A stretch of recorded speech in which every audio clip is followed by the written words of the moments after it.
Hello, everybody, and welcome to the Detroit Sports Room presents the DSA Round Table tonight. And we've got a bunch of wonderful guests tonight.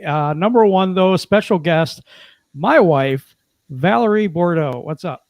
What's up, DSA? So glad to be on the show today and talking some Bears Lions football and seeing what happens from there.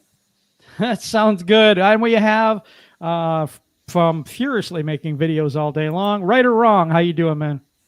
Doing pretty good. I'm excited to get to this show because we got a lot of NFC North questions, and I think it'll be a lot of fun. Yeah, it's going to be an NFC North special tonight.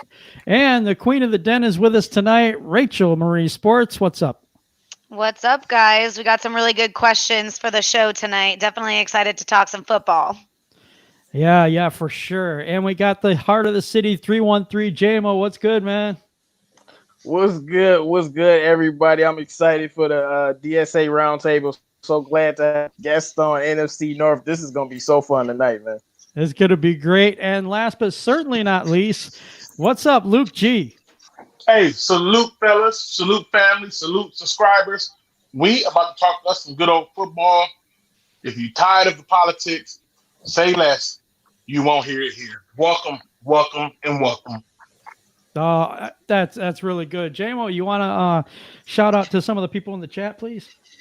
All right, what's good, everybody? Make sure you guys like your video on the way in. We got Troy Thibodeau in the building. We got Kyle Webb in the building. We got Nicholas Valor in the building. We got Detroit Drew in the building. We got Real Detroit Lions fan in the building. What's good, y'all? What's good, everybody? Let's get to that first question right now. And, oh, wow. There's going to be some good ones. But who do you think wins the NFC North? I'm going to go to Rachel first. I'll say it. I think the Lions win the NFC North. I have said it on the show before. I guess I'm just saying it again. To clarify, it's not 100% because I'm entirely convinced that what we've got on paper is going to pan out, but the state of the other teams that makes me feel confident in saying this. The Vikings are going to be looking really young. I mean, expect them to look pretty good maybe a few years from now. The Packers did nothing to help Rodgers out in free agency or the draft, and I think that teams are going to be expecting Aaron Jones, unlike last season. And, well, the Bears still have Trubisky. So although their defense can be pretty scary, their offense needs to be able to score points to have anything better than like a 500 season. That's really good. Detroit Drew says, like the video, and the Lions will win the NFC North. I like where you're going there, Drew. Thank you, man. So, who do you think wins the NFC North, right or wrong? So I think it'll be a race between the Lions and the Vikings. Like Rachel said, I think the Bears are just not that good of a team. But I think the Vikings are young, but I think they still have a lot of good things. And I think Mike Zimmer's a good coach in the NFL. And I think the Lions retooled and they put a lot of good things on. They had a lot of good things to the team. So I think it'll be a race between us and the Vikings. But I do think the Vikings are gonna take it, unfortunately. Okay. I don't like you. No, I'm just kidding. All right, JMO, what do you think? Who wins the NFC North this year? Well, when we did the record predictions, I predicted us to go 10-6 and for the Packers to win the division. But after a lot of things that have been happening, I think it's just relative to the first 2 weeks because I think this is a 3-team race between the Packers, the Vikings, and the Lions. No offense to the Bears, but 7-9, 8-8, maybe 9-7 if a miracle happened, but that's not winning the division. So when we looking at our teams, I just feel like the race is so close that these first 2 games and these first 2 weeks, like we go 2-0, we win the division. But I'm telling y'all, we lose to the Packers in week 2, we not gonna win the division. That's just how I feel. We have to win these division games early, and all in all, I do think we're gonna beat the Packers week 2 though, because I think we owe them big time for that last game. So we gonna want revenge. And I think the Lions will win the North after they go 2-0 the first 2 weeks. Sounds good to me. It sounds really good to me. I'm going to go to the guest on our panel right now, my wife, the Bears fan. What do you think? Who wins the NFC North? Don't lie to yourself. Don't lie to yourself. Tell the truth and shame the devil. Don't lie to Right. Now, y'all going to think, okay, now I know I'm the lone Bears fan on this whole thing. And y'all are going to get your digs in, which is, I'm cool with that. I love me some smack talk. I'm all up for it. But you would think that since I'm the Bears fan, what my answer is going to be is the Bears, right? Well, you're definitely going to be wrong. And as much as I hate to say it, the Packers are going to win the division. Simply, why? Because they cheat like they did have since the beginning of time. So, what happened? Cheaters aren't supposed to win. Isn't that cheaters never win? well, Hey, Luke. Oh, go ahead. They do. No, I heard it. If you ain't cheating, you ain't trying. So it's kind of depends on where you come from. I guess we don't try as hard as they do. All right, Luke, what do you think? I surprisingly think that the Packers win the division. I have no faith. This is one of those seasons where I'm really going to have to be proven wrong, and that's my dream, to be proven wrong. I think there's a little bit of added pressure now with Martha being out and Sheila being in on the head coach to get this stuff done. Right? I just see where Green Bay is going to be set up a little bit better. One, because they are going to cheat for them, but two, I just think we thought they had problems last year, and they somehow came together and got some lucky strings of wins. So I'm not going to bet against them in Detroit. I want to tell people that believe in the team, but until they show me something, then I can't go with my Lions. I'm going with the Packers on this one. I'm actually going with the Lions on this one. I don't think the Packers are as good as everybody thinks they are. Number one, I think it's a team ready to implode, and Aaron Rodgers ain't getting any younger. I do think he's going to have a chip on his shoulder this year. I believe that, but I think that there's going to be a rift between him and the head coach, and a lot of things that aren't right there. He didn't get a lot of weapons. There's a lot of things going wrong in Green Bay. The Vikings are interesting, but I think that they're going to be too young.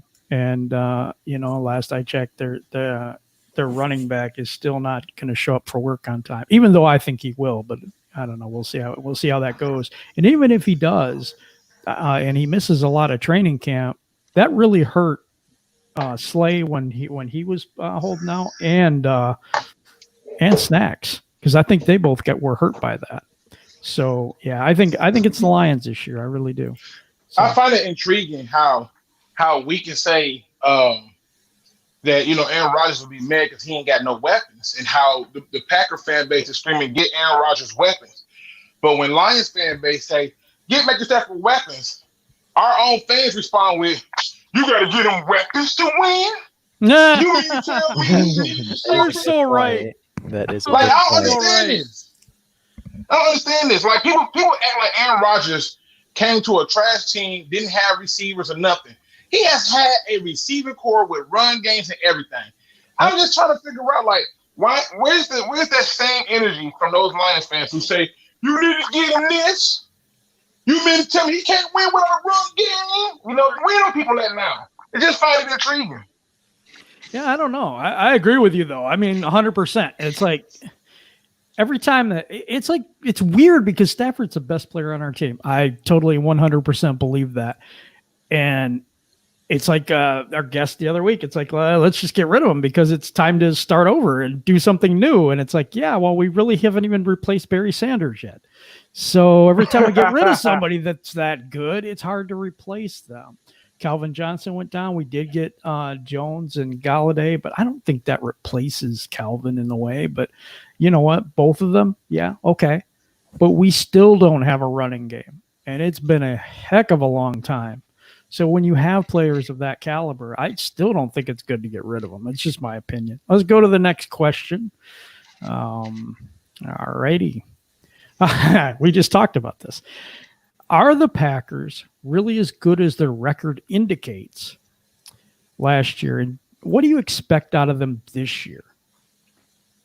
I'm going to get that question up. All right. So I'm going to go to Let me go. Unleash. Go, Luke. Listen, first of all, no, they're not as good as their record indicated. They was very fortunate last year. Now, that may sound weird to people because they like, yo, you just said they're going in the division. You're right. They're going to continue to make sure that the Detroit Lions get bad calls. That's just going to happen. The Bears, you got to look at storylines. Who has the best storylines?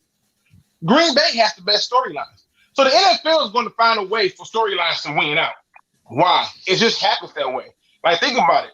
Andy Reid had Donovan McNabb, couldn't win nothing. Well, what the new storyline is, he's ushering in his chance for the Hall of Fame bid. The new gunslinging quarterback of the future is bringing it up. The storyline won out. I believe that the Green Bay Packers this year finished subpar around 9-10 wins and still get in by virtue of tiebreakers and other BS, because I don't think that the Lions have done enough to compete. I think that it'll be a shock to see anything other than Green Bay being any better. They're not going to get better than that. But 13-3, that was real luck. I agree with that. And there was a lot of help, too. I think they were helped by the officials on a few games, at least a couple of them that I watched. We talk about the Lions here just a little bit. But, all right. So, yeah, General View says the Lions have a lot of storylines, too. I kind of agree with that. Yeah, I was going to say that as well. And, they got a new defensive coordinator. New defensive coordinator, Stafford injured and stuff like that. Can he come back and be like he used to be?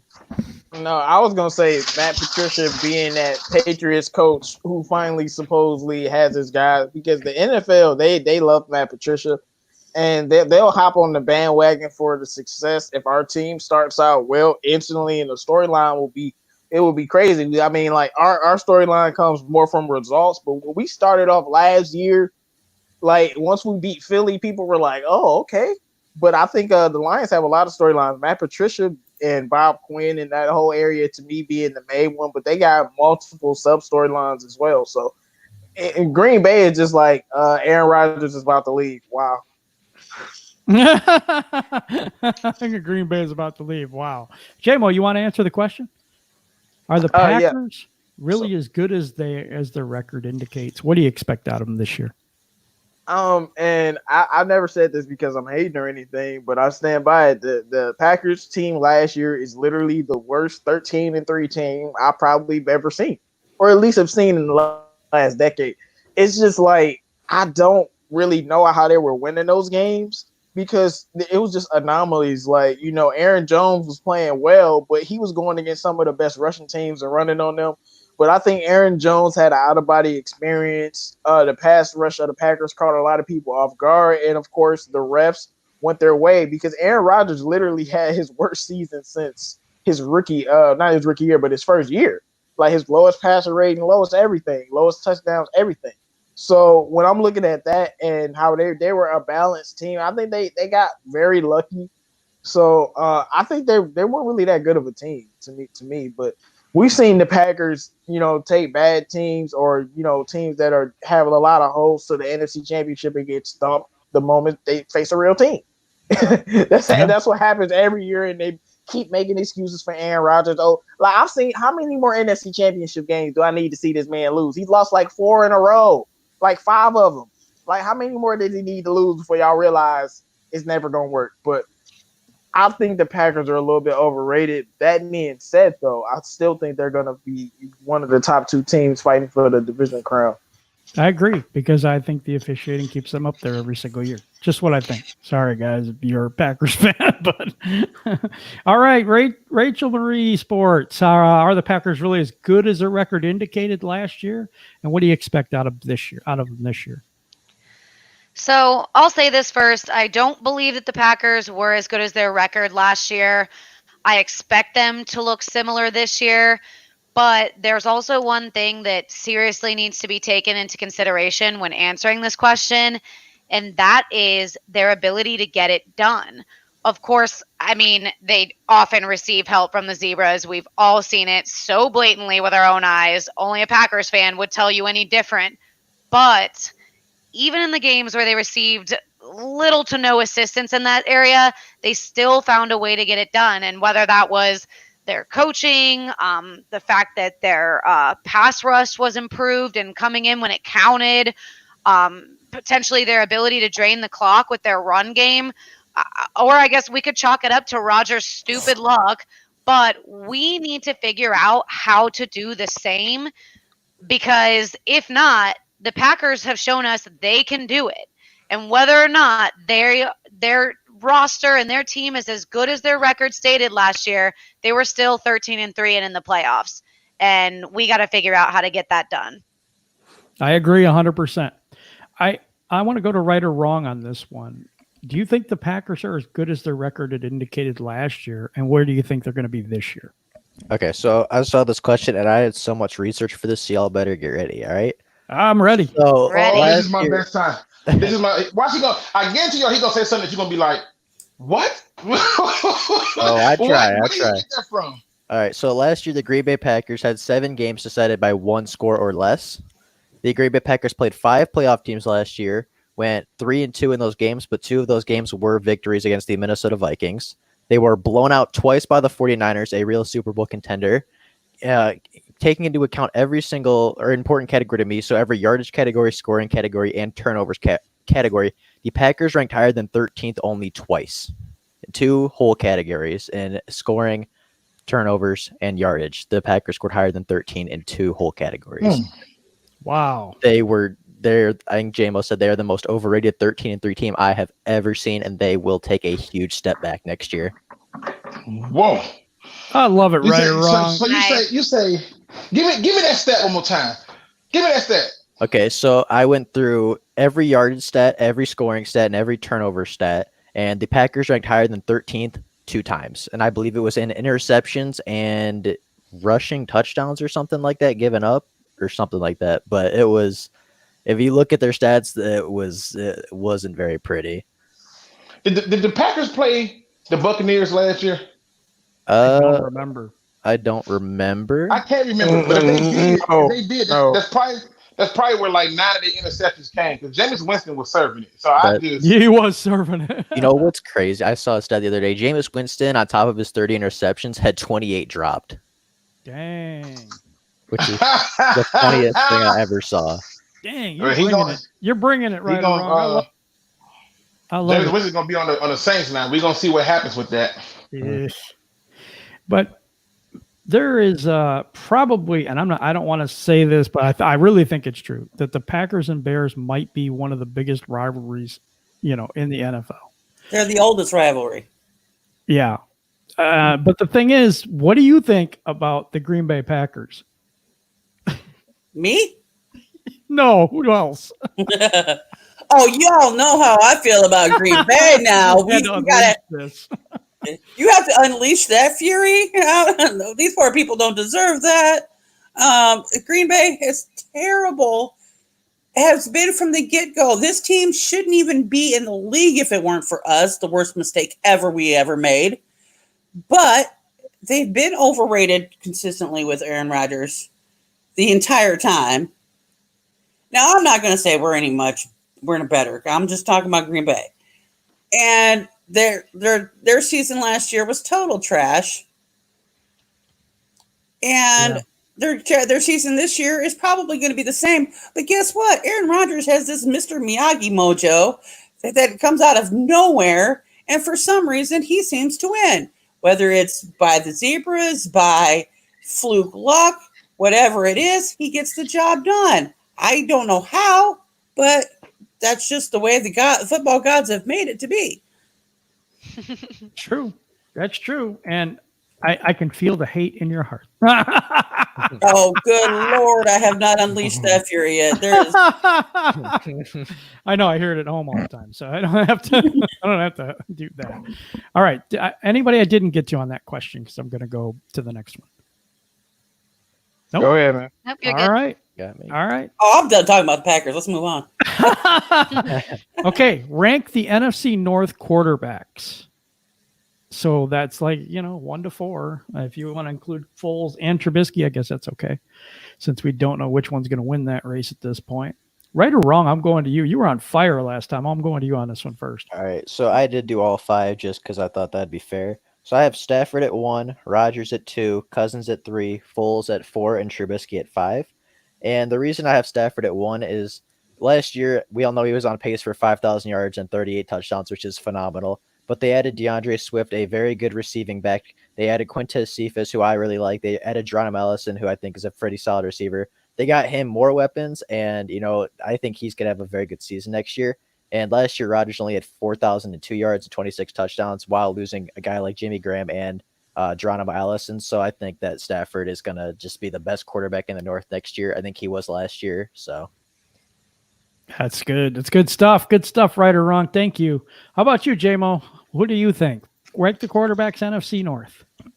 All right. So one, we gonna go with Kirk Cousins, and then What? two, we gonna go with nah. I'm just playing. Excuse I'm just me? What did you just say? I was like, all right, no, let's see where he's I going with this. I was like, y'all gonna let me keep talking? I'm like, oh yeah, I'm gonna get this. No, I said what twice, man.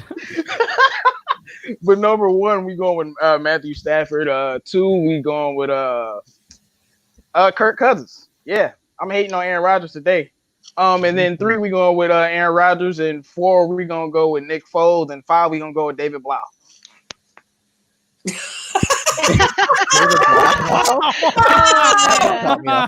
Whatever you're you guys smoking, are- I want some. Okay, whatever you're smoking, I want some. Hey man, don't sleep on Give me David some of Blau. that. David Blau was out there balling, man. He's better than Trubisky. You know, he's better than all the Bears quarterbacks over there. So you Think know, he's better than Chase Daniels?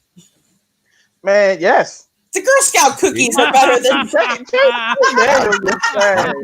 I'm just asking. Nah, Chase All right. Daniels is garbage. Don't sleep on David Blau, bro. All right. So, Luke, what do you have the rankings for the NFC North quarterbacks? Okay, we'll go on to Rachel. I am going those 5 potential starting quarterbacks here too. I'm talking specifically my opinion of their skill, not record, not team stats. So nobody come at me in the chat with the, team stats against any of these quarterbacks. And we all know I'm just talking about Stafford. But I have Stafford at number 1, Rodgers at number 2, Cousins at 3, Foles at 4, and Trubisky at 5. I think Stafford is performing right about at the top of his peak. I think Rodgers has gone over his peak, and that just puts his trajectory on the down. I think Cousins is good, not great, and I think Trubisky might as well be a trash can behind center. I'm sorry, Valerie. Trash can behind. Well, hey now, Like, look, y'all would really be better off with David Blau, and I'm not making a joke. He can Shots throw the fired. football. If y'all could protect David Blau and had Oh, that he can defense, blow y'all all would be right. better off. oh, he can blow all right. Oh, he can blow. Oh, Trubumsky. Oh. Trubomsky. No, that's my Better than I was nickname saying. for him. That's better than what I was saying. y'all. Do we have Luke? Luke, are you there yet? Nope. I Okay. guess not. I guess Did we not. have? Now we're going to go to Val. Rank those quarterbacks in the Nah. NFC North. I know y'all are hating on Trubisky, but there are some things that I like about him. But there are some things that are definitely wrong with the man. But so I'm gonna go as far as my 5, and I didn't even count 5. I wasn't gonna count 5, but since we're throwing Foles in the mix, Stafford's a definite 1. Stafford's a way better quarterback than Rodgers any day. He just doesn't have the team behind him to do the job. Rodgers. It would be number 2. Yeah. Number Now- 2, all right. Oh. Well, yeah, Rodgers is number 2 all the way across the board, but no matter how you want to say that. But and then, I'm kind of at a crosshairs with this because I'm not so familiar with Foles yet. So I don't really want to give up on Trubisky quite yet because I think Trubisky's problem is he's not being coached right. I don't think it's on him because when I've seen some moves of his that remind me of Ricky Stafford. So I can't really give up on him quite yet, but I don't see him as being the quarterback that we want. So I'm going to put him I will put him at 3 or 4. I'm going to go Foles, Trubisky, either way, 3 or 4, and Cousins in last place. And the reason why I put Cousins in the last place is because he's on the wrong side of 30. He's already had a crap year. I mean, what was it that he had 16 interceptions. So I'm gonna say that he's on the downhill trajectory and is in the last spot. Okay. I don't mind that. I don't mind that at all. Okay, so I got everybody on that question that was here, I think. Oh, Luke, are you back? Yep, I'm back. I'm back. Awesome. People, I'm still working. I'm gonna make this quick and sweet. Rodgers, Stafford, Cousins, Trubisky. If you want to put Nick Foles in the mix of all this, then it still goes the same. I still think that you have to put Foles behind Kirk Cousins. I know everybody's not happy with Kirk Cousins, but here's what I know. Kirk Cousins, while he's not going to be this carry you by your team, he did a good enough job to keep his team in games. So I don't want to kill Kirk Cousins, but that would be my order for how they would rank. No, and people thought I was just hating on Rodgers when I said I'm putting Cousins at 2. I'm really putting Cousins at 2 because I think he's going to throw for like 4,400 or 4,500 yards and about 28 touchdowns. I don't think Aaron Rodgers is going to do that. Just pretty simple. Plus, they're going to ask him to do less. Like Kirk Cousins put up numbers, right? He put some numbers, right? And Aaron Rodgers is going to have to do a little bit less. And Kirk Cousins is going to be throwing the ball way much this year. They're not going to be relying on that defense, so he will have some nice numbers. Okay. Is there anyone I missed on this question? I just want to make sure. I don't think so. Don't think so? Okay. Then we will go to the next one. All right. Who is your favorite all-time NFC North player or players? Not just one. You can have more than one. Not from the Lions. Okay. So it can't be from the Lions. Well, let me go first. Go ahead, Luke. I know exactly. First of all, I can put mine in order. Number 1, Reggie White. Oh, Reggie White. I don't understand. I don't know if he was from the North though. He's on the Packers. No, I'm saying because that was the Central. Because it might have been. Oh yes. Hey, I can't put him in because it's on the Central. Okay. But I love. Let me readjust it. Then. That's not in the Lions. Harrison Smith. Jared Allen. On the Vikings, I also liked God, what is his name? Oh God. Jesus, what is the dude's name? Sidney, it was like Sidney Rice. It was like a receiver. Sidney Rice was another one. On the Packers, I like Clay Matthews. I was a big BJ Raji fan. I like BJ Raji. Charles Woodson was another one I was a fan of. Brad Favre was you could count him because he was on there. And then for the Bears, this is too easy for the Bears. Let's just go with this right the gate. Let's go with Charles Tillman, the most underrated cornerback in NFL history. Let's go with Brian Urlacher, Lance Briggs. You know what? That whole defense was just not normal. That wasn't a human defense at all. Devin Hester. I got too many. That's my list. Them be people I was on with. Luke's been peeking at my list. I swear to God. I was saying, Luke named everybody, dog. He said like a couple guys. I'll just tell Charles Tillman. I'm gonna be the first to say this. Charles Tillman should get into the Hall of Fame before most of the cornerbacks who have been put in there. What he did is not human. The way he was able to get the ball before turnover. Everybody look at cornerbacks and they go, "Oh, interceptions." But what happens when a person got interceptions? But then they got like 20 or 30 something forced fumbles at cornerback. Not safety, not slot corner, just straight up DB, number 1 or 2. Underrated. It's all get out. Yep. I don't know if there's any left, but we'll go to. I mean, no, there's plenty left. We'll go to J-Mo next. Let's go to J-Mo next. Who is your favorite non-Lions in the NFC North? Well, I said there's plenty left, and you're gonna go to me. So sorry, everyone. There was plenty left. J-Mo's done. No, right. Okay, for the Packers, it's actually gonna be Clay Matthews and Devontae Adams. I've always been a very big fan of them. I'm gonna just leave it at that. For the Bears, my favorite Bears player ever is by far Devin Hester. I just love Devin Hester, man. I've always been a big fan of him. And Brian Urlacher is literally one of the greatest football players I've ever seen in my entire life. He's one of the people that, as much as I hate the Bears, when we played them, I wanted to watch him because I knew he was going to be great out there. So I'm a big fan of Brian Urlacher. And then with the Vikings, obviously Randy Moss. I mean, come on. Randy Moss. Randy Moss, without a doubt. And Adrian Peterson, I used to hate.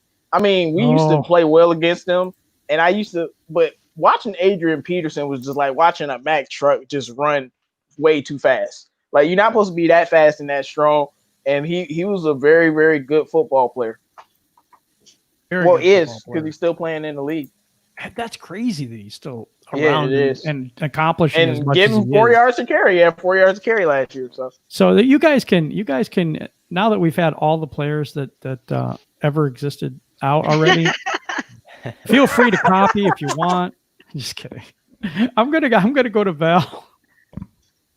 Well, I know so many people have already named like half my list already. Well, because all right. And when we were talking about this question earlier, if a couple of the guys I had named were NFC Central, but I'm still going to name them anyway. Refrigerator Perry. That had to be my first all-time favorite guy ever to love. And along with, Brian Urlacher is also another one of my favorites. The other, Walter Payton, I mean, the NFC Central again, but still you got to name him that name. Robbie Gould. It was the worst mistake ever to get rid of him. Is this going to be an all Bears list? I'm starting to realize some things about this list. Where the Bears? Well, you said everything but the Lions. Right, but you not a Lions fan, so you can name some Lions. Name Lions. I think you should name some Lions. I think you should. You said not from the Lions, Jim, though? I don't care. Who's your favorite all-time? Okay. We're gonna get through. We're gonna figure this out. I just know your list is real bear. It's real bear heavy. That's all I'm saying. Like, it's real. Like, do you have one favorite Lion? Just say Calvin Johnson. Watch. Or Barry Sanders, something. Probably, yeah. I would say probably Calvin Johnson. Yeah, I really would. I don't really. Val, your favorite really should be Javid Best because he made y'all realize that y'all need to do something with that defense. You remember that game? Remember that? Remember that screen? That screen where you just thought everybody's going to touch him and nobody saw him going by? That game? That should be your best. Well, we were all stupid in the first place, trying to get away from the monsters of the Midway in the first place and go to this, we got to be a passing team and we got to be an offensive team. We have never been an offensive team. What is wrong with you people? Well, I don't know. I think you're pretty offensive. Oh. I mean, and I do miss Matt Forte. I thought Matt Forte was like underrated too. Yeah, I like Matt Forte a lot. I actually did. Matt Forte all day, every day. Yep. Just saying, food for thought. But can we get a Lion, dog? Give me another Lion not named Barry or Calvin Johnson. Come on, Val. I want Stafford. Okay, not named Barry, Matthew Stafford, or Calvin Johnson. There. Good job, writer. Good job. Put the pressure on her. Oh, is there any Lions that's actually worthy? Okay. Yep. Yeah, there's no memorable Lions in my. Wow. Okay. Wow. What'd you say? Did I miss something here? Wow. Oh my the goodness. Disrespect. Oh man. Okay, I gotta go to right or wrong. I don't think you've weighed in on this yet. I'm probably gonna repeat a couple because some of these guys were before me. But for Packers, I think Brett Favre. He was before my time, but just watching his highlights, he's so fun to watch. He's a gunslinger. I mean, just the way he played football was so entertaining. For the Bears, I'm gonna say Devin Hester. I think he's the greatest return man ever. I mean, he's again just very fun to watch. And I don't know for the Vikings. I mean, Randy Moss is an easy answer, but I don't know. I'm struggling to think of really good Vikings players right now. So I guess Randy Moss, but Jared Allen, they had but Jared Allen was such a hater. Jared Allen was pretty good. Though. Screw Jared Allen. What the I did not like his off-field personality. No. Yeah, I agree with Rachel on that one. Rachel, I got you, girl. Rachel, I got you, girl. Listen, I'm just saying. He said that was all part of the act. He said that was all one persona. That's why he was doing that. Oh, please. That's why he was doing it. I buy it. I buy it. Right. I got a bridge for you too, Luke. I got a bridge for you too, Luke. You want to buy it? Okay. I got a bridge for you, Luke. God. I know, right? Jesus. Go ahead, Ryder. Go ahead. I got Ryder back on. There was some good Vikings back in the day. I know I'm missing a few of them, like Sam Adams, or was it Sam Adams or Pat Sams? Chris Carter. Chris Carter, definitely. Okay.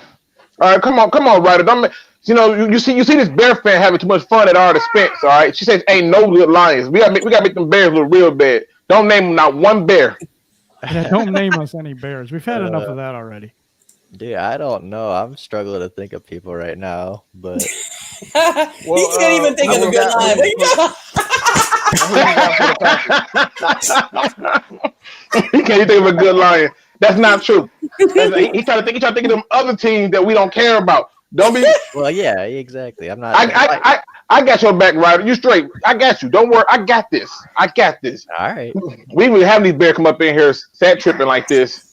You know, I ain't never heard nobody say they want to have a romantic denture on a lion skin rug. They always want to have it on a bear skin rug, because that's what y'all good for, wiping y'all feet. Wiping y'all feet. That's because we all getting down and you ain't getting none. Yeah, well, every time they say bear down, I'm always looking for an ambulance. I'm telling you, listen. She quick with these responses. She way too fast with these responses. She's like, because y'all ain't getting none. She's good. She came prepared, man. Go ahead, Ryder. Go ahead. Finish the rest of your list, man. No, I mean, that's kind of it. I mean, I know some of the really good players from the past, but I mean, I'm not. I don't know. I don't know that many players from the past, so I guess those are my guys. Now I gotta say something, because Rich Law is up in here saying, "I got you, Val. Slay." Oh no, play Slay. No. Oh, that was awful. No, friend. No play Slay. That's terrible. How about the Dominican Sue then? You know, the one out here stomping on people. Actually, I liked him, but anyway. But anyway, all right, Rachel, do we go to you on this one? I knew we were fine. No, I think the only person that I'm not overlapping here, I had Randy Moss, Adrian Peterson.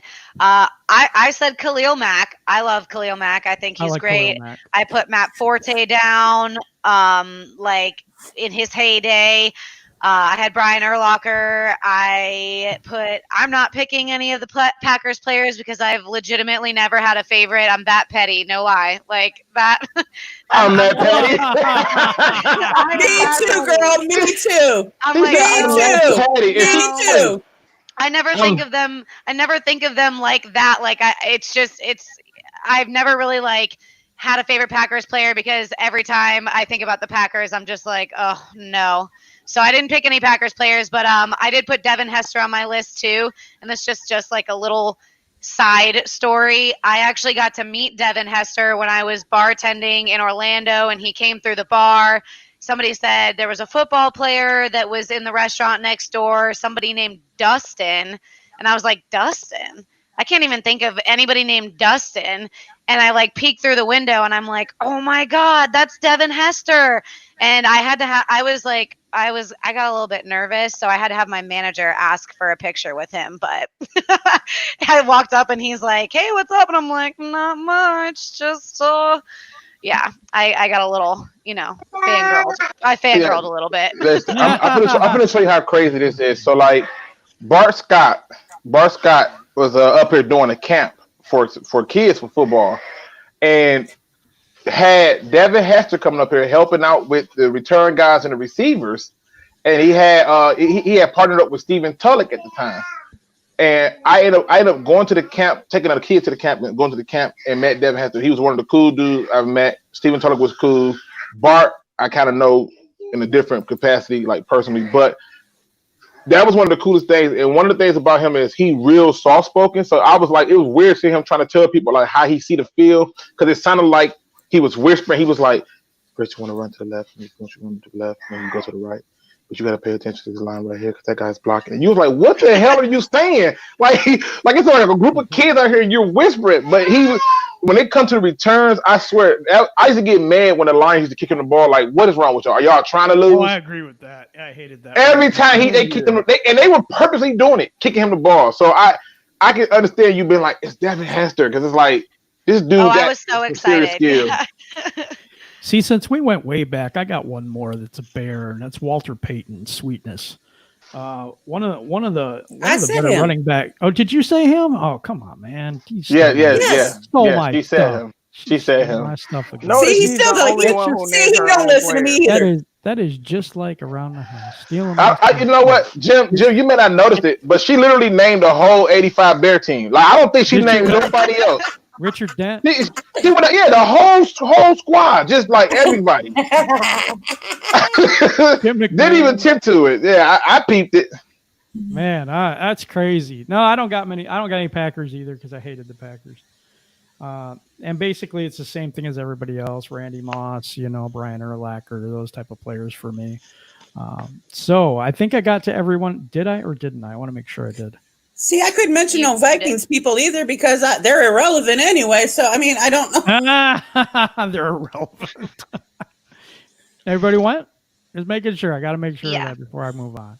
Okay. Name the player on each NFC North team that they cannot afford to lose. And I'm going to go to right or wrong first. Okay, so for the Detroit Lions, I said Matthew Stafford.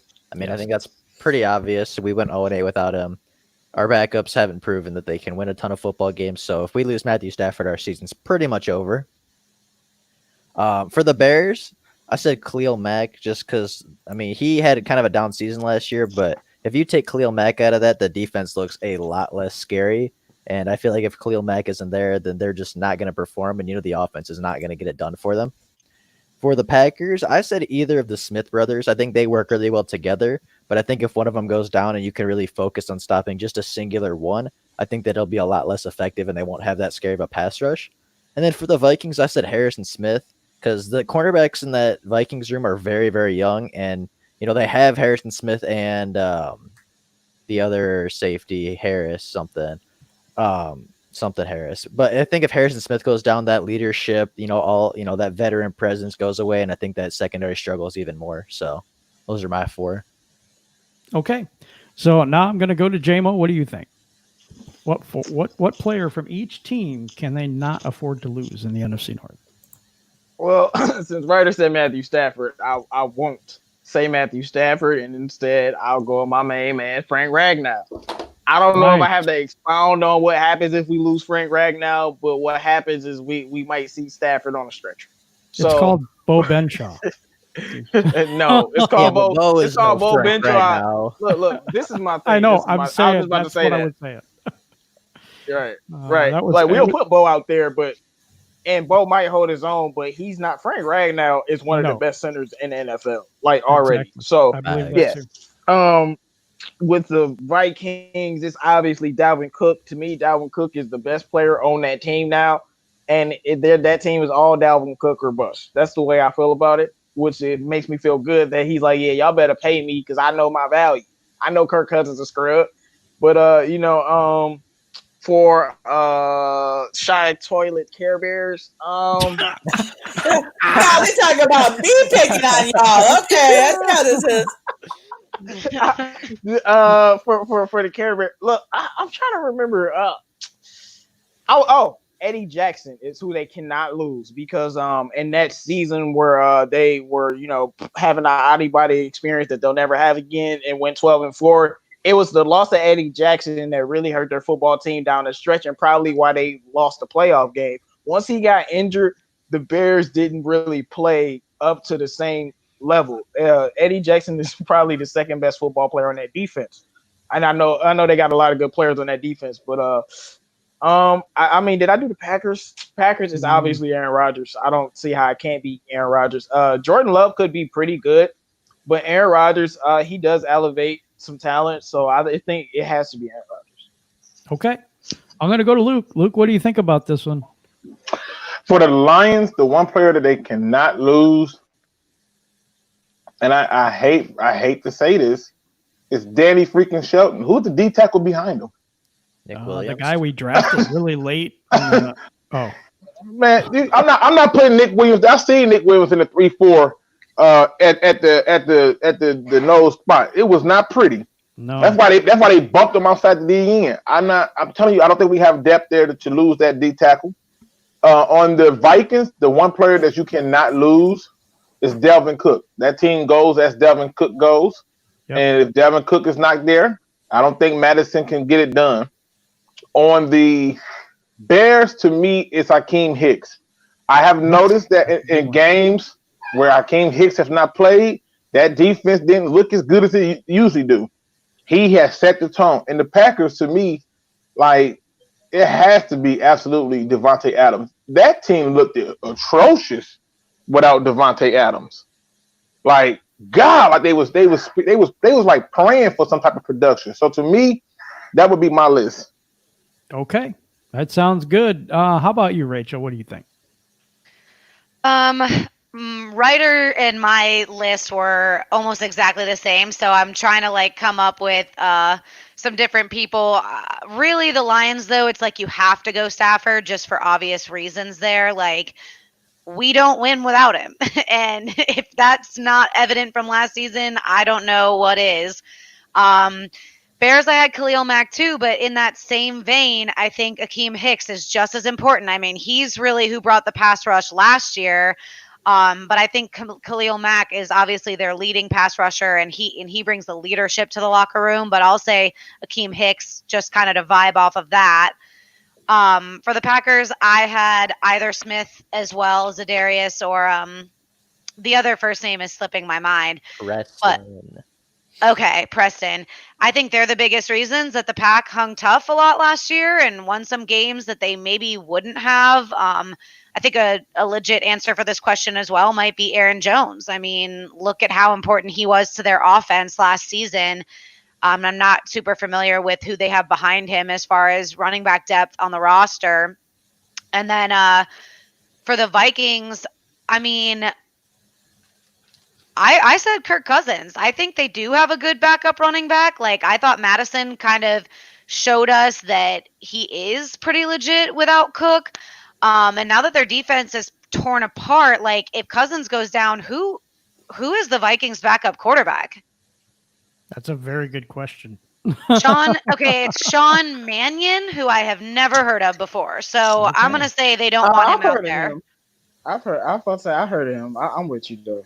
Like, without Kirk Cousins, they ain't that good. I'm like, do they want him out there, though? Because I would guess not. I mean, but if Dalvin Cook is Dalvin Cook, though, quarterback don't matter that much.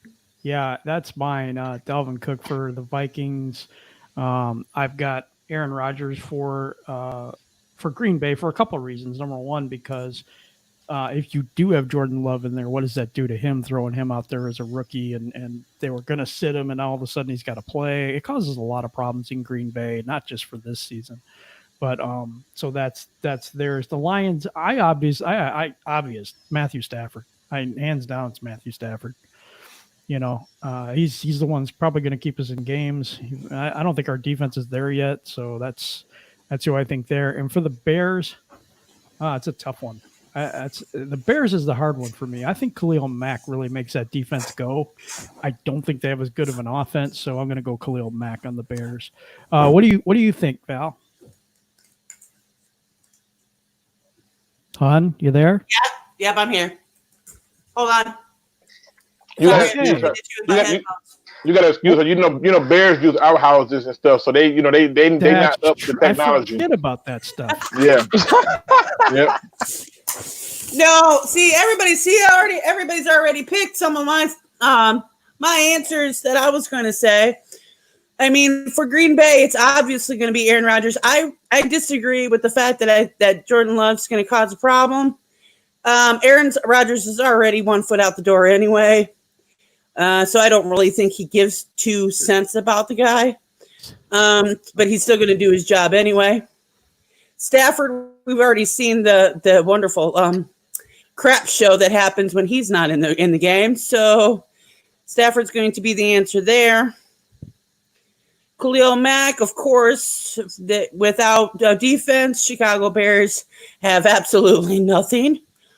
And now with the Vikings, like I said, I really don't know much about them because I don't really pay attention to them because they're absolutely irrelevant. But I do agree with Luke's opinion with Cook. And I see a toss-up between Cook and Cousins. With either one, they don't have a game. Okay. Anybody I didn't get to on this one? I always make sure, just to make sure before we go on to the next question. No, I think you got everybody, Jim. Sounds good. All righty. PFF recently predicted the Lions has the best bet to win the NFC North. We kind of went over this before, but PFF predicted it, so we're going to go over it and see I gotta what go you first. guys think. Go ahead, Luke. You were going first. This is exactly why I can't stand Pro Football Focus.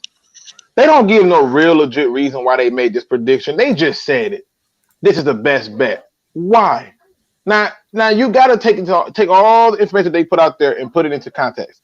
They have clowned Matt Patricia to here to high heaven, which I get. I've pounded from here to high heaven. They've talked about all the flaws and what we didn't do and did do. I get it. But now we're the best bet to win the division per Pro Football Focus. You can't take these people serious. They just say the first thing that comes to their mind. It's almost like somebody was up late at night, cut on Madden, simmed the game, and was like, hey, man, Lions can do it. I don't feel like they didn't give no real substance to explain why the Lions overtake all the teams in the division. Nope. You couldn't bother them to get you that. Storyline. I'm just saying. But they didn't even say They're that. setting up the storyline. Yeah. They didn't even say that. If they would have said storyline, I'd have been like, okay, at least they said storyline.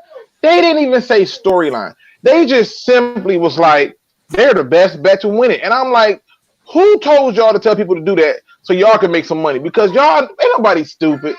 Ain't nobody dumb.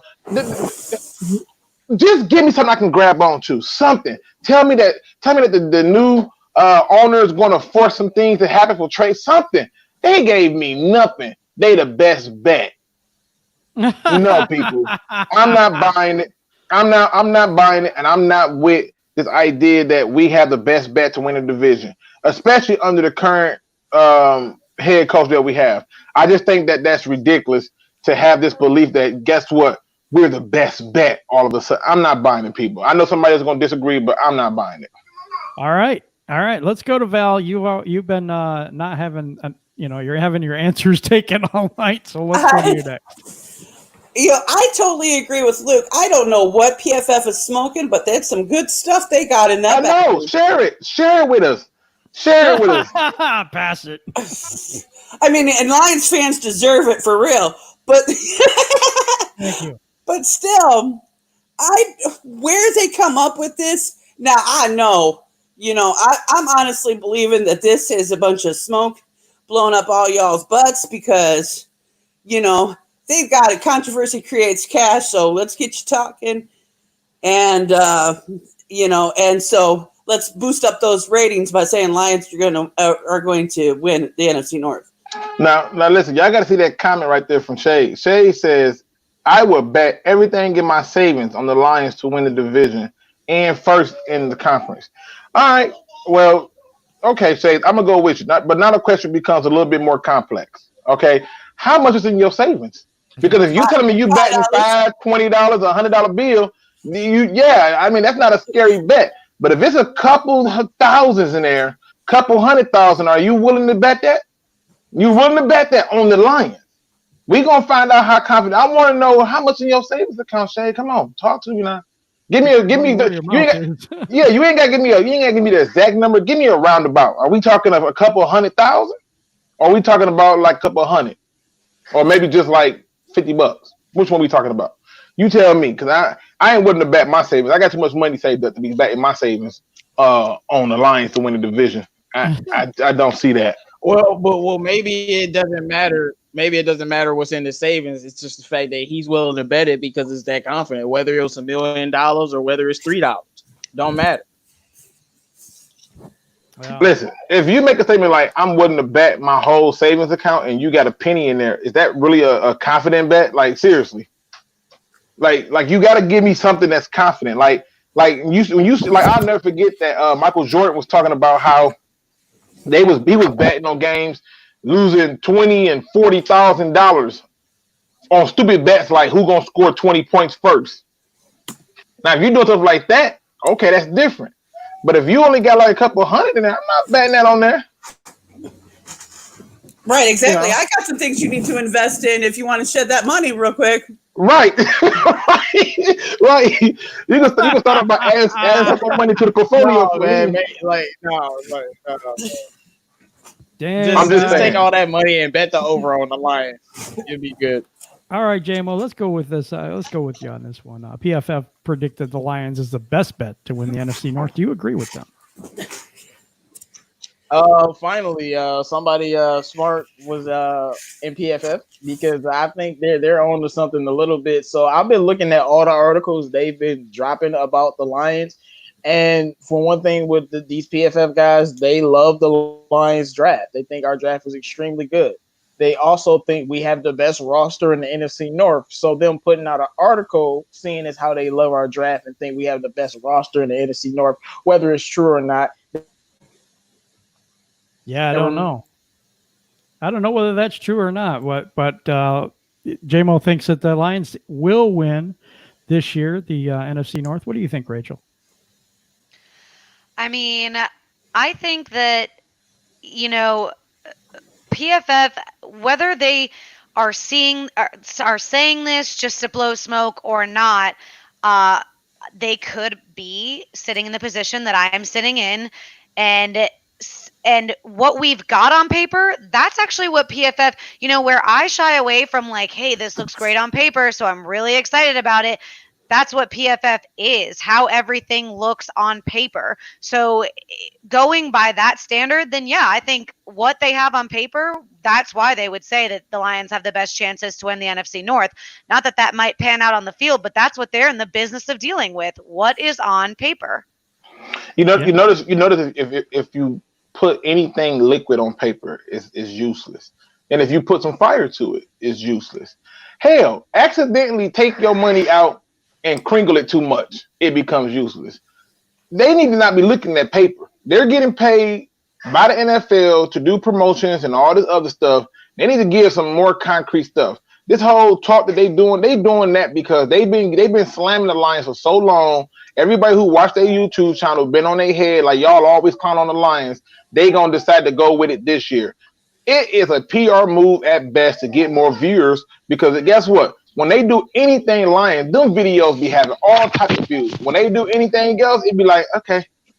The upside to that, though, is, the more attention drawn to the Lions, honestly, the better, because we never get media attention unless it's negative. So if somebody big that, the NFL is kind of in partnership with backs us, and we do put it out there. I mean, even if we just have an 8-8 or 9-7 season, like Lions fans are going to be the ones saying same old Lions. The rest of the NFL is going to be like, man, the Lions actually like went 500 this season or went 9-7 this season, and maybe it starts to shift how they view the Lions. Obviously, we're Lions fans, so we're jaded. We're going to be like, no, we don't like that. That's not good enough. But drawing positive attention to the team, in my opinion, whether it's fake or not, is a good thing. I just love how Rachel has such a positive aspect on the rest of the world seeing anything positive. I'm like, hey, it's a change. Like that, you know what I'm saying? Like we're constantly just being, beaten down. Yeah, we're just constantly being beaten down by the media. Somebody wants to say we're gonna win it. I'm like, hell yeah, say that. I mean, I don't know, but say it.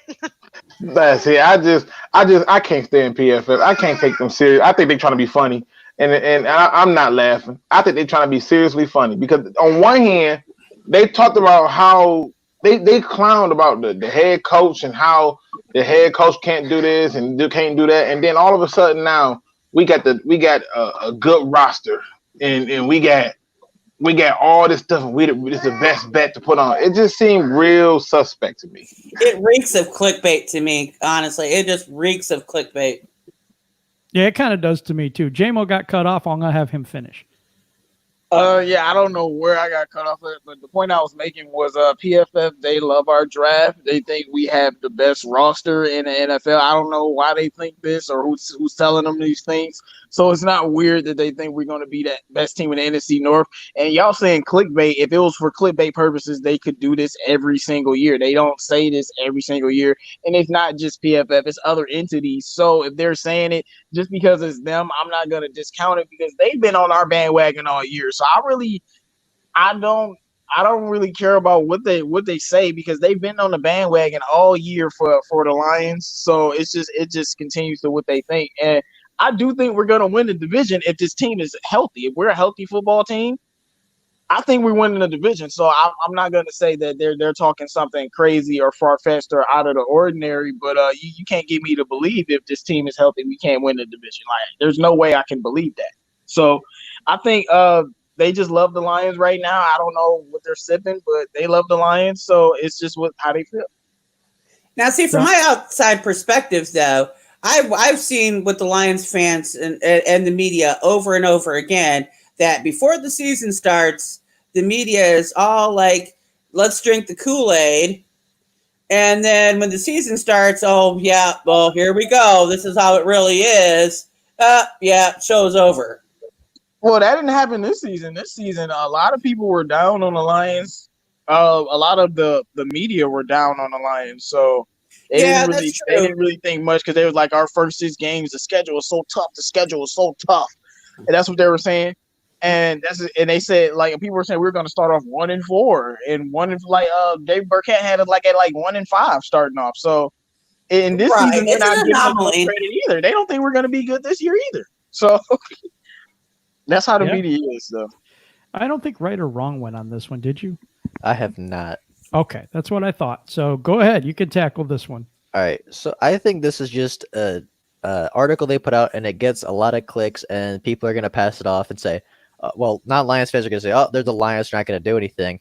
And then Lions fans are just going to disagree probably. And then if we do win the division, they can go back and see, and they can say, see, we put out an article in June saying they were going to win the division. But then if the Lions don't win the division, no one's going to remember it anyway. So I just feel like it's an easy thing to put out, that it's a high or a low risk, high reward kind of a thing. Yeah, it is. I just want to shout out Hook Cam. He just showed up, and he's our favorite New England What's Lions good, fan. Hook Cam? I know you feeling good about life, Hook Cam. I know you feeling good about life, Hook Cam. He's feeling great today, I guarantee you. They have a quarterback finally. I feel bad. I feel bad for Cam Newton because the same thing that I thought, like even with Antonio Brown, when everybody was all hyping up, like we got Antonio Brown, and I was like, the worst thing that can happen to Antonio Brown is he get cut by the Patriots. If the Patriots cut you, your career is done. And if Cam Newton gets over there and the Patriots be like, yeah, we done with you, Cam Newton might be a career backup for the rest of his life. It might be over because I'm telling you, if they decide to walk away from that, it's not going to be pretty. So I know Cam is hyped. You're wrong, but I don't know if that's going to happen. I'm not saying you're wrong, but I just because they're not going to ask him to do a lot. And that's what they asked him to do in the Panthers, and that's why he always got injured. Yeah, I think he's brought in to be a backup. They give him the contract that I think I saw this on something like maybe it was Twitter or maybe it was Instagram, but they said that Cam Newton is paid less than Chase Daniels, and it was somebody else combined. Chase Daniels and somebody else. Jameis Winston, yeah. I saw a meme that was a joke that was like, Nick Foles just got signed for $21 million and Cam just got signed for less than he was making at Auburn. yeah. Like he's in there on a try it. They're literally giving him like this is a tryout for them. I think overpaid Cam, but still. No. Oh man! Wow! Wow! I heard it's an incentive-laden thing, so he could make more money with the contract if he performs. But I think that's the deal that they needed to make with him. You know, so I think it may work out well for both sides, is what I think. Well, we're gonna see. I just find it interesting because this is one thing that I was irritated with our draft this year, with this idea that we're drafted for need like that versus talent, and I'm just like, yo, this team didn't even go out and get a quarterback. Then here they come, they just picked up one off the streets, and they still not going to even start them. So it's just like why are we doing things? They not gonna start Cam Newton. Nah. I'm willing to bet you $50 right now they start Cam Newton if he's healthy. I guarantee you. I think they're going to start him as well. They start. Well, who else would they start? Then? Like Jared Stidham's gonna be out. Yep, Stidham. Yeah, Stidham. I think. Okay. Yep, I'll take that back. Not happening. J-Mo, I'll take that back. $50. All right. Okay, take it. All right. I want in on Well, you heard it that. here. I guarantee you Cam Newton starts for the Patriots this year. I agree with that. Listen. If he start at any time, that's one thing. But when the season starts, it'll be Stidham. I cannot see that at all. Okay. Listen, all y'all been hearing is how complex the New England Patriots stuff is. Okay. And you finna tell me that a guy who haven't been in that system finna come in and take it from a person who's been in that system? Change because of Cam. No. You're right. It's not going to change because of Cam, which is why they're going to start. It's going to change because of Cam. Man, they're not going to change that. No, they're not. Yes, they are. He's a different type of quarterback. They he ain't doing that. When Jacoby Brissett was playing and he was a more mobile QB, the Patriots adapted their game plans and their play calling to suit his attributes. They're going to do the same thing for Cam Newton.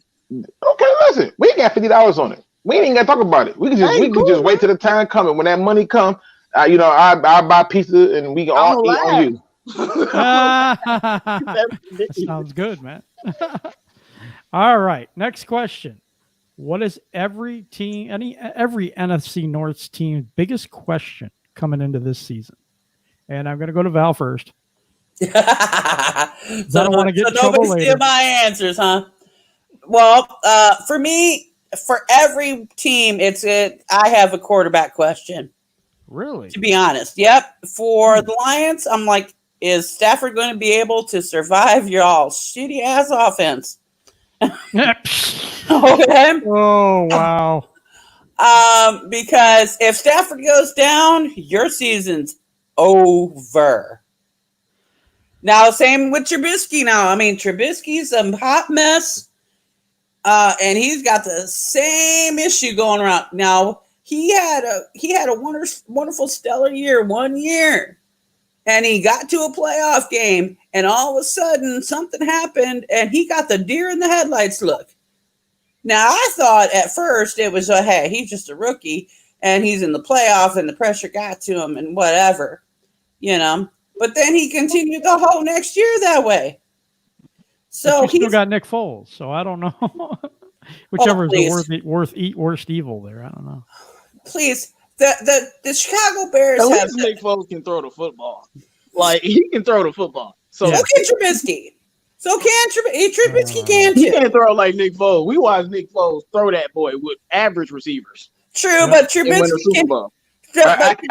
I can't believe I'm doing this, but I agree with Vail. I was more terrified of Trubisky going against the Lions than any other quarterback because of the mobility and our inability. That was my point. I was getting to that because Trubisky has the ability to be able to duck and dive and get the points and get the first downs and get those things and survive by being able to run that ball. So but he wasn't able to do that all last year for some god awful reason. I don't know, and I don't know what Nagy did in the draft because he done lost his mind. So both Trubisky and Stafford right there have the whole issue of being able to survive. If Khalil Mack gets to Stafford, what y'all gonna do? Well, same thing we always do. Try to win the division, like Peaky the Brain say. Yeah, right. So now in Green Bay, so how is Aaron Rodgers going to handle bringing in Jordan Love? That's the question on everybody's mind. To me, even though it's one of the biggest questions, I don't think it's going to be one of the biggest issues because Aaron Rodgers is going to go out being Aaron Rodgers, and Jordan Love doesn't really matter. Okay, I gotta read this. You can call me fucking saying Trubisky has the earned strength of my 6-year-old son and the accuracy of my 7-month-old daughter.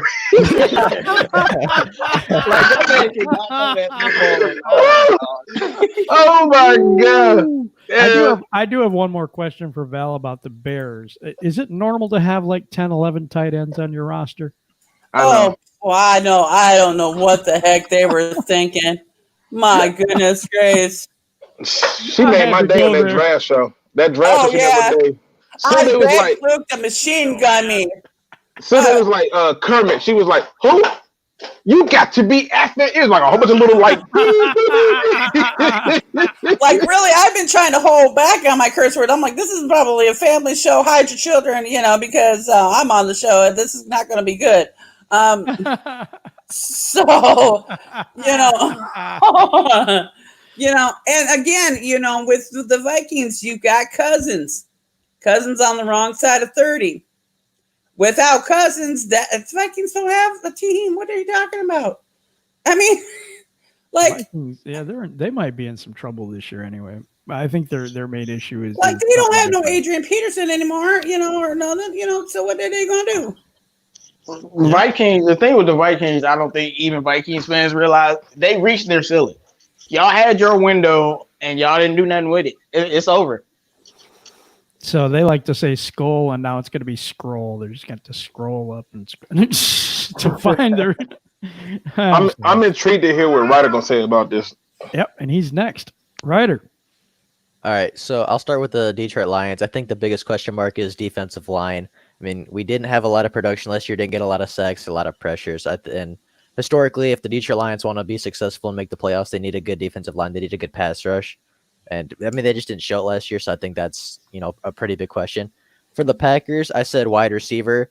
They have not Allen Robinson. They have Devontae Adams and then a bunch of guys. Aaron Jones was their third leading receiver last year, actually.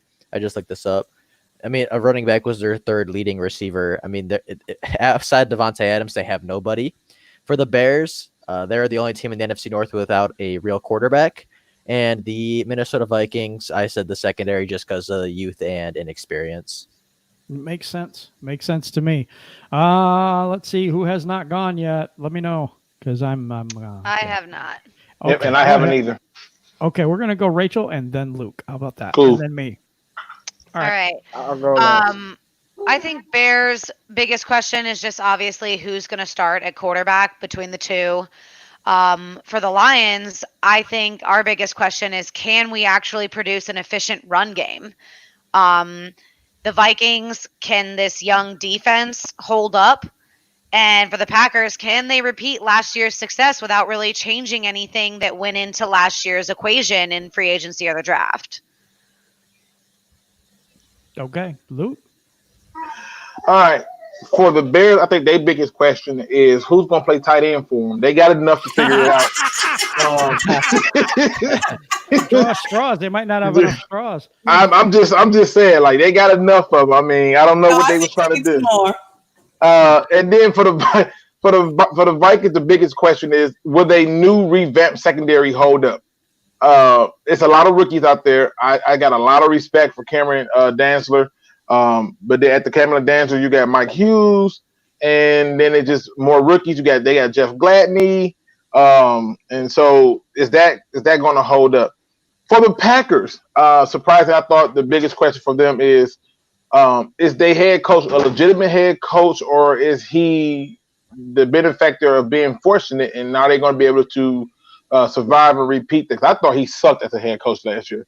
And he still won more games than our coach did in 2 seasons. So, just saying. By a lot, too. By a lot, by a lot. And the Lions, the biggest question mark for the Lions is, does a third year really make a difference in a head coach career for your team to have success? Because that is where we are at. If he doesn't do this, we are officially back in rebuild mode. And if we are back in a rebuild mode, then we got some serious problems, and we need to figure out what's going on. Okay, so I'm going to go for Chicago. I think it's actually their running game, and this sounds different. Sounds weird because their defense is a little bit questionable. Their quarterback situation's awful, but if they can run the ball and play good defense, they still have a chance to win and be a little better than what people think they are. But I think their running game is a question mark with Montgomery there and some of the Cohen. I just think that could be their biggest question mark. Because I already think their defense is going to be okay, but not great. And I think their offense is going to really suck with Trubisky or Foles, to be quite honest about it. But if they have a decent running game, that'll help that quarterback, whichever one it turns out to be, a tremendous amount. So that was one of the things I thought about them. I do agree with the Minnesota that it's their secondary. It's their biggest question mark. With Green Bay, for me, I thought it was the relationship between Aaron Rodgers and their head coach. I think that there's a lot of problems there, and I think it's one of the bigger storylines going into their season. So I think that's the biggest question mark for them. For the Lions, the offensive line, will that new offensive line gel? We don't even know what the offensive line looks like yet. So that's my biggest problem for the Lions coming up. Did anybody not go on this question? I need you to go. Go ahead. I'm sorry, J-Mo. No, you're good. I would say for the Vikings, the biggest question mark is they just extended his contract. And I know people want to talk about the secondary, but if you look at the Vikings, and I know how we feel about Devin Cook, but if you look at the Vikings right now, they're a quarterback-led team.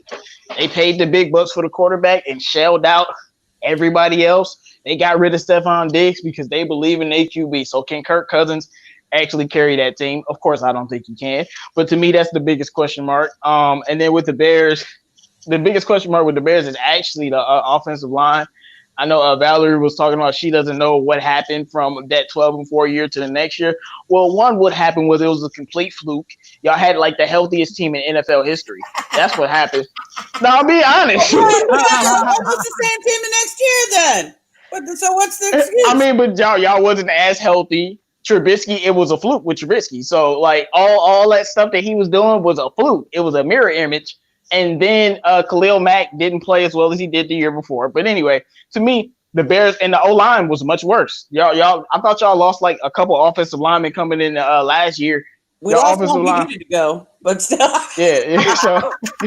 So y'all lost some offensive linemen. I think the offensive line is the Bears' biggest concern.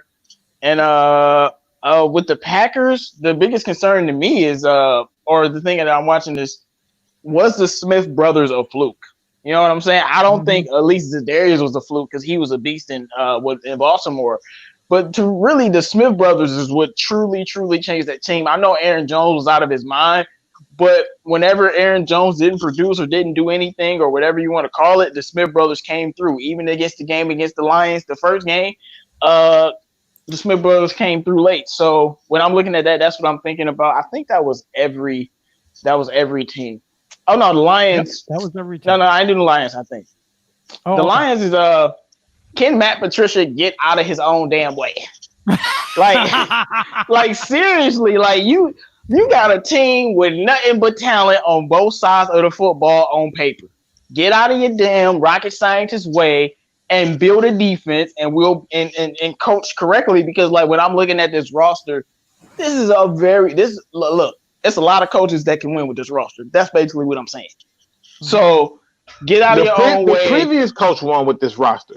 I mean, if you look at this roster, it's different. The previous coach, Jim Caldwell, won with the same roster. It's just, I don't understand. I don't, like I said, I know that the fan base don't want to hear me say this, J-Mo, but nobody can explain to me what make this team better than what Jim Caldwell won with. Well, I won't say anything would make it better, but I do think the running game will be a little bit better because the OC is a little bit better. Well, much better, not a little. Okay, well, I'll take that. I'll take that part of it because I'm telling you right now. But wait, that's even. Yeah, we already remember we already did the question: was this the most talented team? And all of us said no. So we know Caldwell had some squad. Caldwell had Sue and Calvin Johnson on the same team. It was only for 1 year, but he had it. Yep.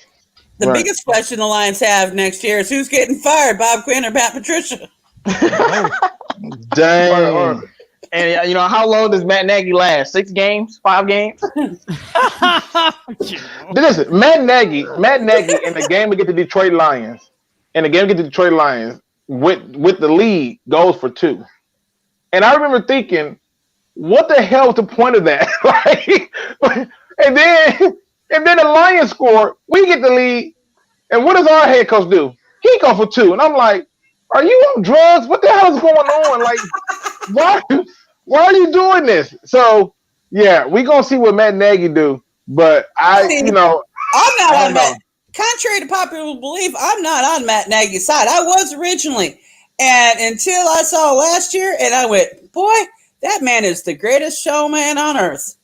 Right. Welcome to the Wizard of Oz, man behind the curtain. Yeah, because it was night and day. I think what happens is a lot of times is when teams come in, they got a new head coach.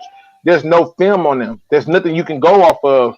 And throughout the season, you're trying to, see how they play this. Did they play man this way? Did they go against the run this way? Once you got a full season, everything is different because you got it all on tape. Yeah, and when you add a top 3 defensive player in the league, on a team that was 10th in defense the year before, that's going to shake up some things. And when you have Vic Fangio and then you lose him, that's going to shake up some things. Yeah. Well, once he got rid of all of his 3 Willy Wonka plays, I think his playbook got empty. My gosh. Did you go, Rachel? I did. Okay, so I think we got everybody for that question. We got one last one, then we're going to go to questions from you guys. So get your questions prepared for us for the panel here. This is the last question today. Who has the best roster in the NFC North? And I know I'm going to go to Luke first because I know you hate paper, but this is kind of on paper. So we're going to have to go to you first. and what do you think? Who has the best roster in the NFC North? The Bears.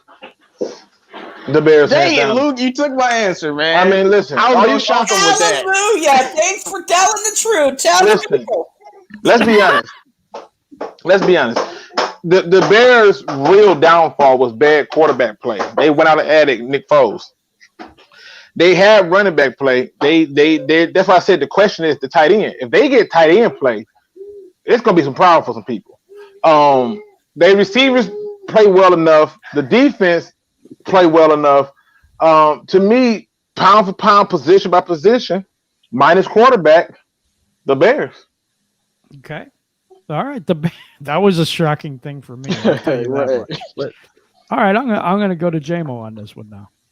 Well, I actually made a video about this, and I was talking about this. Yes. I think that even though the Vikings roster is young, I still think they got enough of a core to be the best roster in the North. I just think the Vikings, even though their roster, just because you have the best roster, doesn't mean it's going to work out on the field. Let's get that out the way. But if I'm looking on paper with all the talent that the Vikings added, like Rachel said earlier in the show, I'm scared about the Vikings in like 2 or 3 years because I know the players are going to develop. And if Mike Zimmer is still there, they're going to be very good. But right now, no. But still, they are on the roster. And I think the Vikings and the Lions and the Bears all have good rosters. But I think the Vikings edge it out just a little bit just because of the quarterback, running back tandem. Makes sense. What do you think there, Val? Well, everybody wants to think that the Vikings are always down, but when it comes down to it, they don't ever do anything at the end of the day. So I'm going to say I got to go with the Bears on this one because if you look at it outside of just the quarterback position, I know, hon, you're not used to a run game, but we do have one. We do have the monsters of the Midway, and we do have some wide receivers. So the only thing that we're lacking is the same thing that you are. Well, not you, but we lack a quarterback. You lack a run game. That's about the even there. I think maybe we should just kind of integrate the rosters and see what happens. Right. We'll take care of defense. Y'all can have our quarterback, and let's just have 2 teams at once. The JV and the varsity? I don't know. All right or wrong. All right, so you guys, Luke and Val, you guys are saying the Bears have the best roster except for the quarterback, but is the quarterback not the most important player on the field? No, not necessarily. Defense wins. Not to me. Have you ever Not to heard me. defense wins championships? Have you Okay. ever heard that phrase? I have, but can you win? So championships why did with they win 0 y'all points? any championships?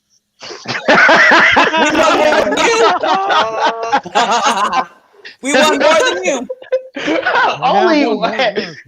And not in By the one. well, whatever. One. Go ahead, Ryder. I mean, maybe this is biased, but I think the Lions have a very solid roster. I don't think they have a ton of holes. You could say the guard positions and maybe D tackle depth, but they have a very complete roster. And unfortunately, they just haven't been able to put it out on the field. But on paper, the Lions have a very complete roster, and I think that they could make some noise next year. And unlike the Bears, they actually have a quarterback that can win you games. Okay. Listen, hey, I agree. You see Rich Law say Vail been taking shots and they hurt. Yeah, see? Man, It was this rare to go. Trubisky. The Just truth hurts, remember. doesn't it? The truth hurts, doesn't it? I just want every Lions fans to remember. Deshaun Watson, Patrick Mahomes could be on that team. You can never say anything. I'm happy forever. Yeah, you could have had Patrick Mahomes. You could have had Khalil Mack. Then what happened? I mean, we don't need Patrick Mahomes, but I'll take Khalil Mack. Well, you could have had him, and you chose not to. Hey, I wanted Khalil. That's not my fault, but you know. I did too. All right, Rachel. Man, I feel like this answer is gonna start sounding like I'm drinking the Kool-Aid, but I'm just gonna say this right now. I don't give it to one team based on their defense because that's not complete. And I don't give it to one team based on just their offense because that's not complete either. Now, if I'm sitting here and I could build the perfect roster out of these NFC North teams, all day I'm taking the Lions offense. Like I am, easily. I think they have by far the most talented wide receiver core. And if they can drum up a run game this year, that adds to it too, but they do have Matt Stafford. You know, if I can combine that with the Bears defense, that would be great. But my answer is, to be completely honest, none of these NFC North teams have a complete roster. So Even are you doing a Build-A-Bear thing here? Or what? I just think if it's got to come down to like, okay, then who has the best roster? I'm going to give it to the Lions because just like Ryder said, we have a very complete roster. There's not a lot of holes. I think we easily have the best offense in the division. But you have no defense. Hey, but I mean, if the So Bears you have had a an complete offense, though, roster? if the Bears had an offense, though, they could have better seasons than 500. It's only the defense is only winning half the games. The offense has got to be able to score. Hey, listen, I'm just enjoying this whole exchange between Val and the Queen right now. So I'm just gonna sit here and just embrace this. Y'all keep this going. This is a good conversation to debate because matter of fact, I'm putting my money on Rachel. Rachel, tell her again why she sound crazy. Just tell her one more time for the people who hard of hearing. Why she sound crazy about that defense? I don't think she sounds crazy. I think that defense definitely is extremely important. I think if we had a better defense over the past few seasons, things could have looked a lot different for us. But at the end of the day, if your offense is bottom 10 in the league, you're not winning a division. You're not winning anything. Now, we had a bad year last year, but our offense has always the quarterback has been the issue. We still have a run game. We just can't pass the dang ball to save our lives. Do y'all really have a run game though? Y'all don't really have a run game like that. No, I thought Montgomery's a pretty damn good enough back. one. I like Montgomery, but he only averaged 3 yards a carry. Yeah, but they didn't give him a lot of touches neither. Like I'm saying, Cohen wasn't that much better either. I don't think the Bears' running game or O-line is that good. Like their offense isn't just the quarterback. I think they lack at wide receiver, they lack at tight end, and they lack on the offensive line and But the quarterback. if you're gonna argue a complete roster, to have at least something on that end versus nothing on the other end, because you have absolutely zero on the defense. So That's not true. No, see, that's not true. Our secondary is going to be one of the best secondaries in the league, and then our front seven is probably it is. Hey man, our secondary has carried the Lions for a while since 2014, but I think our defense is going to be very solid. I mean, I think the Lions and the Vikings are. I think Go ahead. Okay, I think the Lions have a very strong roster. My point is who we're arguing complete, and I think that's the semantics there. So, I mean, none of the teams have a complete roster at all. I will concede to that. But if you're going to look at probably one of the, the most complete, I would think the Bears would be at the top of the list. Yeah, I just think the Vikings and the Lions are the closest when it comes to quarterback, offense, and defense. And if you want to go with either one of those teams, then I don't see what's wrong, because I think the teams are the most balanced, those two teams. Right. I mean, and I'm going to put the Lions up there with the Bears. No, don't get me wrong. But I think that there are some – we've got some pieces missing. Y'all got some pieces missing. Now, which one is it that's actually tipped the balance more than the other? So that's the argument there. So, but to me, I'm going to say the Bears have the more complete roster overall, and that has had it for a while outside of just the quarterback position. I mean, the quarterback position has been our only fault for a long time. I like the Bears wide receivers when they had they got AR-15 over there. I like Miller. And who else? Miller. I was gonna say I like their one wide receiver, but only one, and that doesn't carry a roster for me. They picked up that receiver from Missouri that the Lions really wanted, Emmanuel Hall, and he's like 6'3" and fast as all get out. So I think they got some receivers that we just ain't talking about. Emmanuel Hall is the one of the guys that we should be looking out for, and it's one of the reasons why they told Gabriel, "Hey, adios, amigos." They doing the same thing. But I mean, look, you got to be real here. Like, are we saying that those receivers match up to Kenny Golladay, Marvin Jones? I mean, even the efficiency of Danny Amendola and those short, Yeah, but the difference is the difference I think that she's trying to make is forget the matchups piece by piece. She's talking if you were to say that y'all got a receiving core, we got a serviceable receiving core. That's what she's trying to say. Where we have our flaw is we don't have a serviceable quarterback, whereas y'all flaws is y'all don't have a serviceable defense.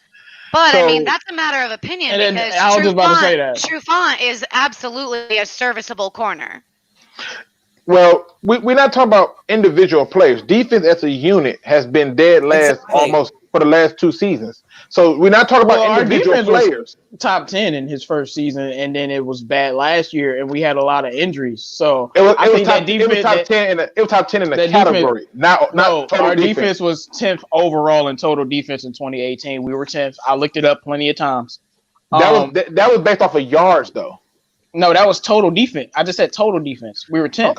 Okay. Well, I'll take your word for it. But that my thing is it's relative about our defense. Our defense was bad. I'm not going to defend it, but we replaced worse players with better players, and we got rid of Paul Pepperoni. Right, we're exactly. not talking about last year. We're talking about going into this year.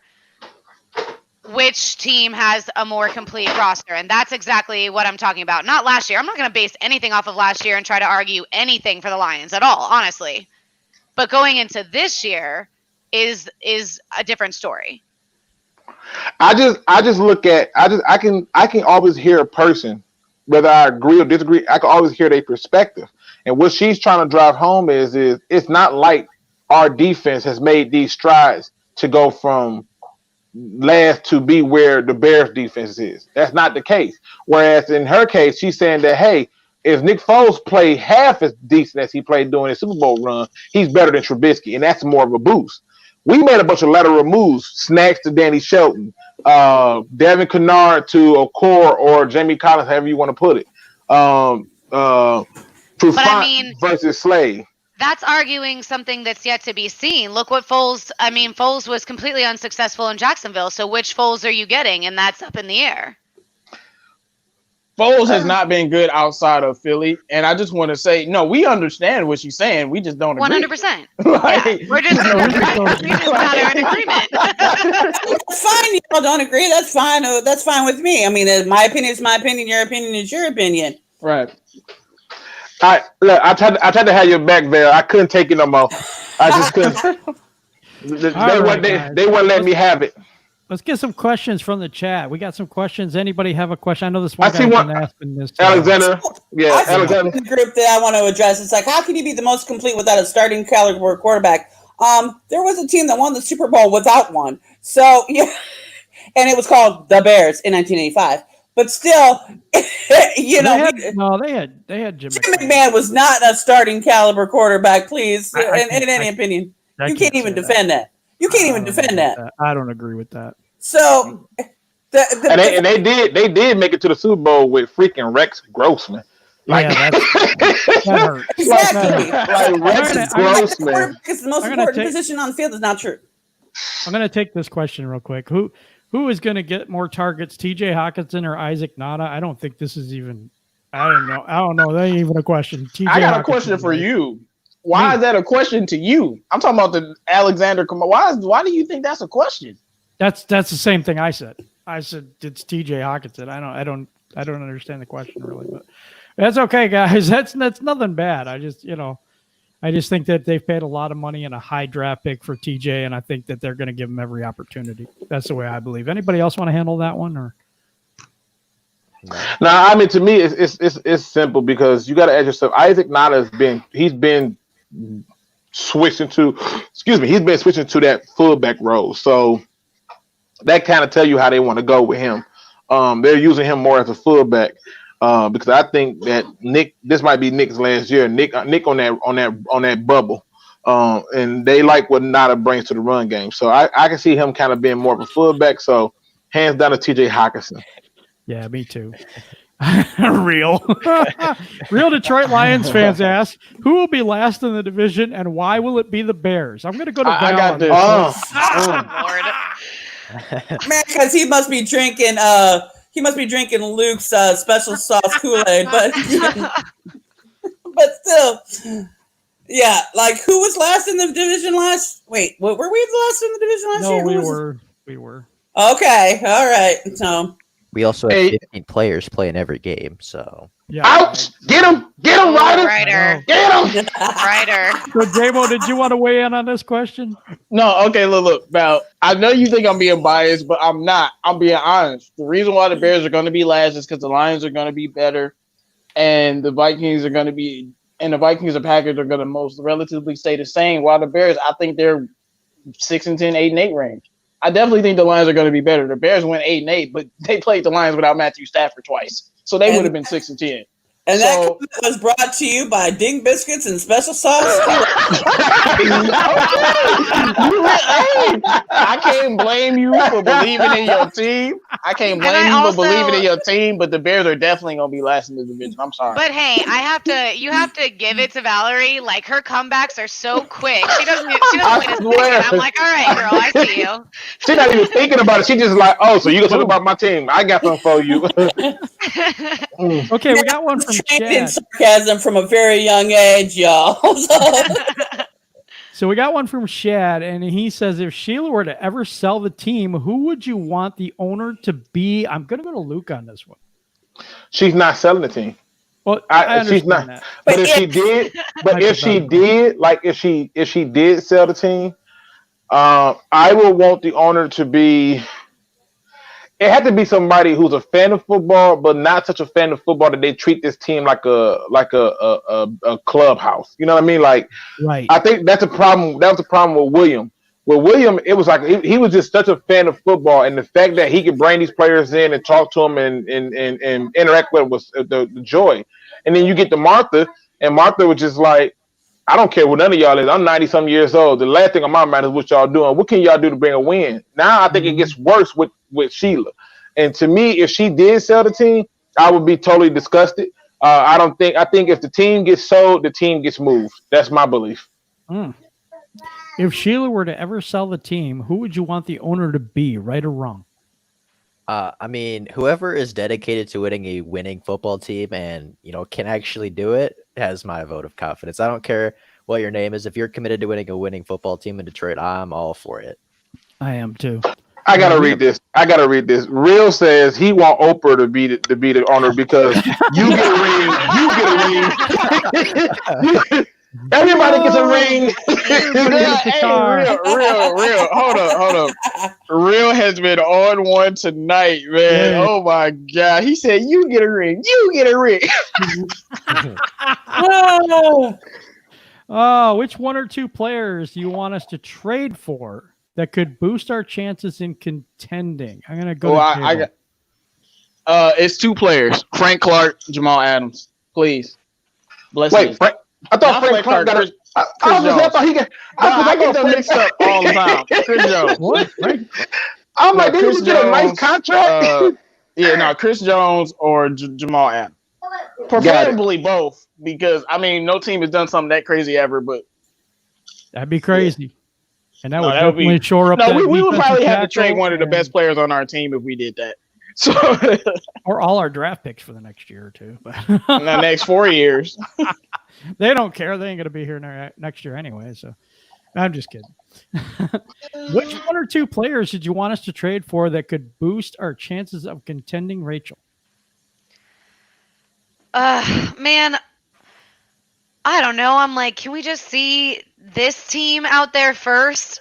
I mean, I really want to see this team out there before I can really answer this question about whether there's somebody that I want us to trade for right now. There's still some holes, in my opinion. I mean, I do. I see the defensive tackle position as weak. So, and I agree there, but like who? I mean, I guess if this was like fantasy world, like we could have anybody that we wanted in a trade without giving up, other great pieces to our roster, then there'd be a lot of answers to this question. But as it stands right now, I just don't really have an answer for it, if I'm being completely honest. That's all right. All right. Sure, I got one. Go ahead, Luke. And then Ryder. Well, no, Ryder, you can go. I'll go to you, Ryder. All right. So I don't know how realistic this is, but in my opinion, I know this probably isn't even possible, but if we could bring in a Quentin Nelson, the guard from the Colts. Mm-hmm. I mean, I'm sure the Colts aren't selling him, but he basically single-handedly remade that Colts offensive line. They were one of the worst units. They draft him in the top 10, and all of a sudden they're one of the better ones. I mean, he is just such a phenomenal guard that fills a spot, that fills a need for the future lines with one of the better ones in the NFL. And I don't care what you got to give up for him. If we trade for Quentin Nelson, I'm all for it. That sounds great, Luke. Okay, so who's the linebackers available? Let's start there. Give free agent. Listen, listen, we got to trade for. So if you're talking about trading, my question is, who are the linebackers available? Because I need another linebacker bad. I need a game changer linebacker. I don't know who that's going to be, but I'm all open for business when it comes to linebackers if one comes available. Like whether that be I don't know, whether that be maybe the Jacksonville Jaguars are still in the sale mode. Maybe Miles Jack is still available. I'll trade for him. Sick. That would be Miles Jack. Wow, Miles Jack. That would be another player who I think is up for trade, and I also agree with the Dern on this. I agree with the Dern on this part where he said he was mad that we didn't trade for Jarrell Casey, and I agree because Jarrell Casey would have. If we had Jarrell Casey in the middle of our defense, I guarantee you I'd have been having a whole other attitude. But my thing is I know this, people gonna think I'm crazy, but I think Corey Davis, the wide receiver from Tennessee, if we traded for him, he can make. Man, listen, this dude reminds me so much of Terrell Lawrence that it's scary, and it's weird how he's being utilized right now. The only other person I would be willing to trade, if I could find a way to trade like Kerryon and get Joe Mixon, I will pull that trigger right now. Right now, hands down. What do you think, JMO? I was gonna say It's funny that Lou brings up Joe Mixon. I was going to talk about his teammate, Odell Beckham Jr. I know he's a name and he has a stigma, but the Browns, I don't know how happy they are with him. And I think if we offered them a nice enough package, they would trade Odell. And I think Odell on this team, you're going to watch everybody jump on the Lions bandwagon, especially if Marvin Jones still on the team. And I know you're saying it's only one football. I don't care if it's only one football. Somebody going to get it. So it's only one football. Everybody not going to get yards. Will you care about getting yards when y'all winning every game? No. But nope. And if we have Odell Beckham, we're going to be winning more than every game because he's the ultimate distraction on top of being a very good receiver. But I think that's something because, most of this stuff might be far-fetched, but I think if we wanted to go get Odell, we could. And I know his contract is big. We still got to pay Kenny G. It's a lot of moving parts to work out. But if they wanted to do that, I would be all for it. All right. Now, listen, I don't want to kill you, J-Mo, but this is my question to you. Why trade for Odell Beckham Jr. when you could just go out and sign Antonio Brown? They essentially get the same attitude and going to do the same catches. Yeah, I think the two situations are a little bit different. Really? You don't think Odell Beckham Jr. got a little bit too much mouth? I mean, he's going off because they're not winning. He does, but they're not. Look at his quarterback. Like, this is my thing about Odell. It's been the whole time. Look at his quarterbacks. Antonio Brown had a QB. Look at his quarterbacks. Like, they trash. Like, I don't like. So if he's playing with a quarterback that can get him the ball, and then he's not getting double teamed because he has Kenny Galladay, you probably will want to move Marvin Jones off the team. But if he's not getting double teamed because we got Kenny Galladay, and now he's getting the ball because he would be getting the ball, he's going to be happy, and I do think it will cause us to win a lot of games. I just think Antonio Brown is like he's one of the most volatile receivers I've seen in recent memory, and I know for a fact if he's not leading us in yards and touchdowns, he's going to destroy the team. Odell will complain about it, but he won't try to bring the team down with him. Antonio Brown has a lot of soul searching to do, and I wouldn't go with a project like that. And then Odell is still 25 years old. So I would definitely, and you could like invest in him long term. So I would definitely take him. Okay, Val, I just think they were the same player. I just have a hard that one right there to me. Even if they are the same player, Odell's like 5 years younger. Yeah, but I'm just saying, like, I ain't gonna say nothing. OMG says he would trade for Tyron Smith. If it was 4 years ago, I'd be on board with you. Yeah. This guy he can't down the field. All right, we got a question from Vash. And Val, did you want to weigh in on that? I heard your voice a couple of times there. Oh, I was going to say, if you're going to get Odell Beckham Jr. and Antonio Brown, you might as well call up T.O. then if you're going to do that. No, man. So, and I'm surprised that, people didn't say the names. I've seen somebody say Roquan Smith. That ain't going to happen. Or Khalil Mack. That's not going to happen either. But, I mean, those are people that you probably would want to trade for. But, hey, that's not happening. All righty. Question from Vash, and he asked question: will our defense be a top 15 overall defense? Keeping it real, I wish I could say yes. I can't. It can't be any worse than last year's, right? Yes, it can. Yes, it can be worse. It can be worse, and I agree. I don't think they'll be a top 15. They should be, but I don't think they will be. I agree. Okay. I'm going to try to find the next one. If somebody can find the next one, that's fine. Because Mellow Mo says, what Patriots player makes the biggest impact? I don't know where they was talking about that, but I think what he probably means the Patriot players that we got. Oh, okay. I would go with Jamie Collins. I know Danny Shelton and Deron Harmon, but I'm going with Jamie Collins because Jamie Collins is like one of the best players on the defense now, and I think he's going to play well in our system because it's the same system as it is in New England, and he's just a good football player. So I'm going with Jamie Collins. Ryder, I know. I want to hear Ryder's thoughts on this. Ryder, who are you thinking going to have the most impact of all the Patriots players? I think. I like Jamie Collins. I think he was a great pickup, but I think Deron Harmon is going to have the biggest effect long term because we had Glover Quinn, a veteran safety who's been in the NFL for a long time. our secondary wasn't that bad. And as soon as we lost him and we lost Quandre Diggs, those veteran presence, our secondary got really, really bad. So I think bringing in a guy that has been in the NFL for a long time can, contribute right away to the Detroit Lions, but can also mentor guys like Tracy Walker and Will Harris and some of the younger safeties for the next couple of years. I think that's going to bring a lot of value. So I think he can contribute this year, but I think his value goes on to even after he's off the team with things that he's going to teach Tracy Walker and Will Harris. I think the former Patriot who had the biggest impact is Danny Amendola, and I got 6 million reasons why he should. I'm just gonna put it out there. It's kind of a good question, and I'm going to take this one. Why is it considered a rebuild if Patricia fails, considering the team is relatively young? Because the defense that he uses is not used by most of the rest of the league. So his players are, kind of fit into his system.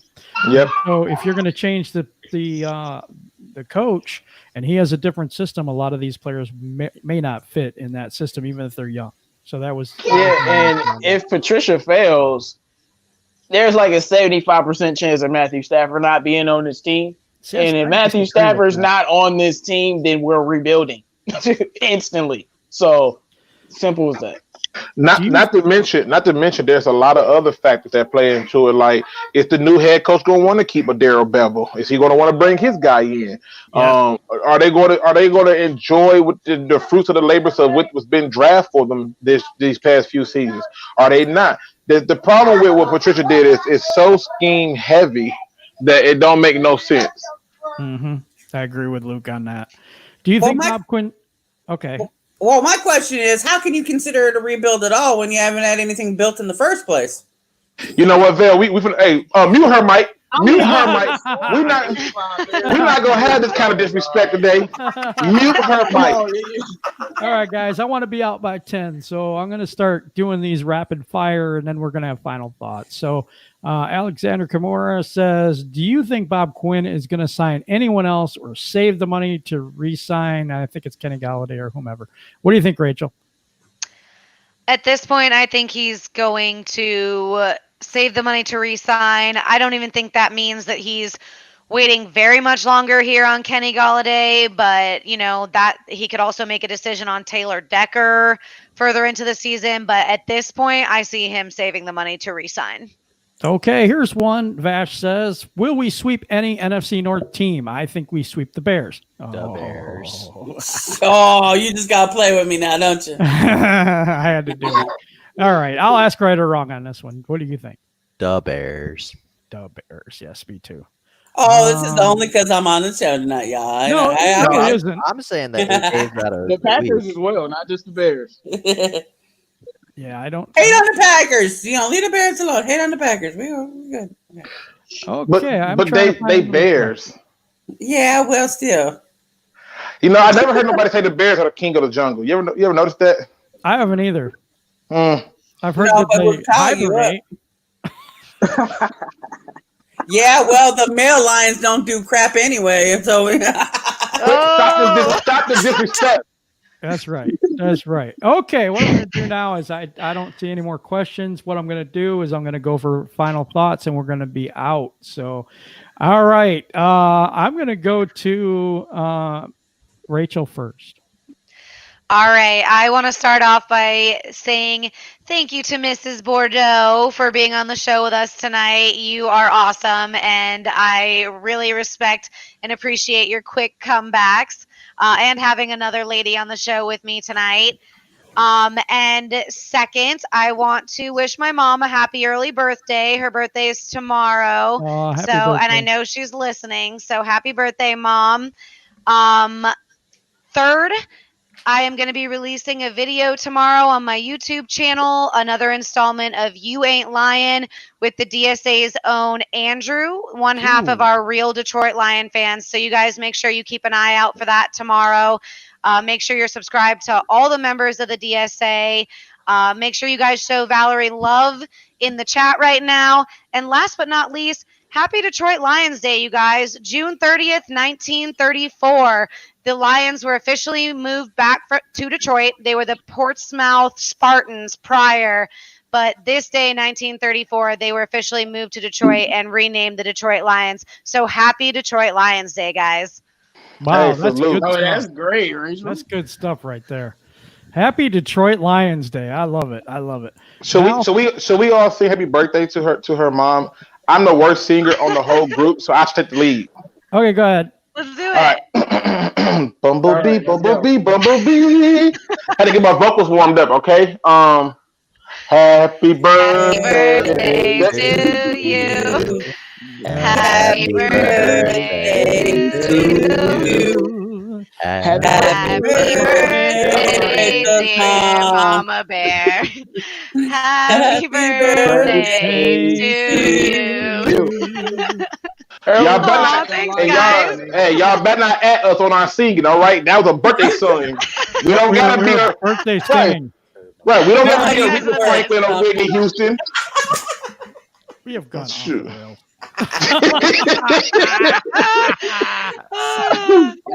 I believe you was at Vail, Mr. Jim.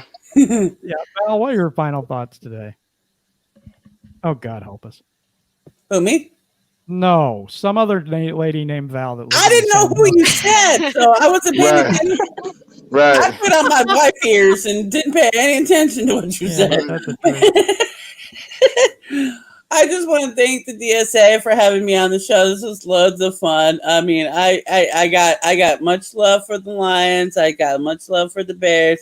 Got nothing against y'all. I love it when we play, against each other because it's good old fashioned smash mouth football. So, y'all can hate on me and you can all hate on my team, but I got much love for y'all. So thank you for having me on the show, and hopefully I'll be on again sometime. I hope so too. Yeah, we gonna get Yeah. you back on. We're gonna get you back on, especially after we beat y'all down week 1. I want all the tears. Oh, Yeah. man. I want that.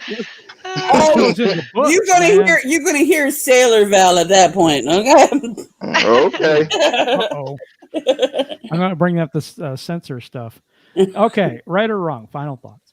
Yeah, I mean, I had a lot of fun. Hope you could have it back on. But I do want to ask one more question. Who hibernates more in the winter, a lion or a bear? Good point. Bear. Well, Good bear point. hibernates during the winter. Lion hibernates all year long. Ooh. Wow. Wait, I think I saw a comment from Shade that said that bears aren't even king of the forest. So I just want to put that out there. Oh, this is the weirdest final thoughts I think we've ever had. Absolutely. Oh my goodness. Go ahead, Ryder. I'm going. Are you done, Ryder? Yeah, nah, just a fun show. Glad to have you on. Hope to have you back again. That'll be fun. All right. Who haven't I done? Because this is confusing J-Mo. for me. J-Mo. What's good, Lions fans? We love to talk to you guys all day, and Bear fan, and Packer fan, and Vikings fan, because I know we have a few of those. At Valerie, as I told her, nothing is personal. It's just friendly jazz because I hate the freaking Care Bears and I hate the freaking Vikings and I hate the Packers so much. I bet not ever see Aaron Rodgers in real life. So, so I just want to say it was a very fun show. I think we had a lot of great questions debating about the NFC North. Make sure you guys like, comment, and subscribe to Jim's channel. And I just want to say, as always, sign Kenny Galladay before I lose my mind. And Odell Beckham Jr. We're adding to that list like every week. Did I get everybody? Because I was going to go next if I have everybody else. Yeah, that's everybody. Then usually you go, then I do the positive final thought. Right. There we go. I just want to say it was really good to have my wife on today. We had a good time. We do have a lot of fun even at home with the games and stuff like that. So that's amazing. I do want to make an announcement also tonight. We are going to start July 11th at 3 p.m. We're going to have what's called the Offside Show with PD and Seth, new people for that, and that's going to be Detroit Red Wings hockey, and you can check that out on my channel. It's going to be on PD's channel on July the 11th. So I just wanted to let you know we are going to start covering Red Wings for you guys too, not just the Lions and the Pistons, but we got some Red Wings coverage coming for you too. But anyway, everybody have a wonderful day. We really appreciate everybody in the chat. And Luke, I'm going to you last. All right. First of all, let me put this out there. tomorrow, the DB room, former Detroit Lion, Glover Quinn will have Calvin Johnson on talking to him tomorrow at 9 p.m. Eastern. Make sure you check that out. Also, we have a new member of the DSA. Not somebody's going to be on YouTube, but somebody who's going to change the landscape of the website. We have a actual person who is a actual writer who's going to be writing for the website, Mr. Seth Walker. So we are so excited to have him. And again, happy birthday. We want to put the birthday wishes out there. It is a joy. I know that one thing about Rachel is she loves her parents. She talks about especially how her dad gave her flack about people. so she loves her parents. That's awesome. Today's positive quote came from a very unlikely source. It's amazing what you can find on TV when you just decide to let it play. Today's quote comes from the Addams family, people. That's right. It's one particular person, though. That is Wednesday. She says, I learned a lot from Tetris. She said, I learned a lot from Tetris. When you try to fit in, you'll do nothing more than disappear. So challenge yourself to be different. People, I want y'all to understand something. You don't have to always go the way that the river flows. You can find different ways to go in different directions. Some of us may work at the same location. We take different routes to get to that one location. My challenge to you today is to be different.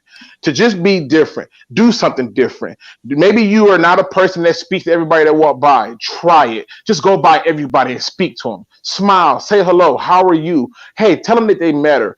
Even if you don't know them, do something different. Because what you will find out is in that moment of being different, you have just changed the world. It's that small, but yet that simple. Be different.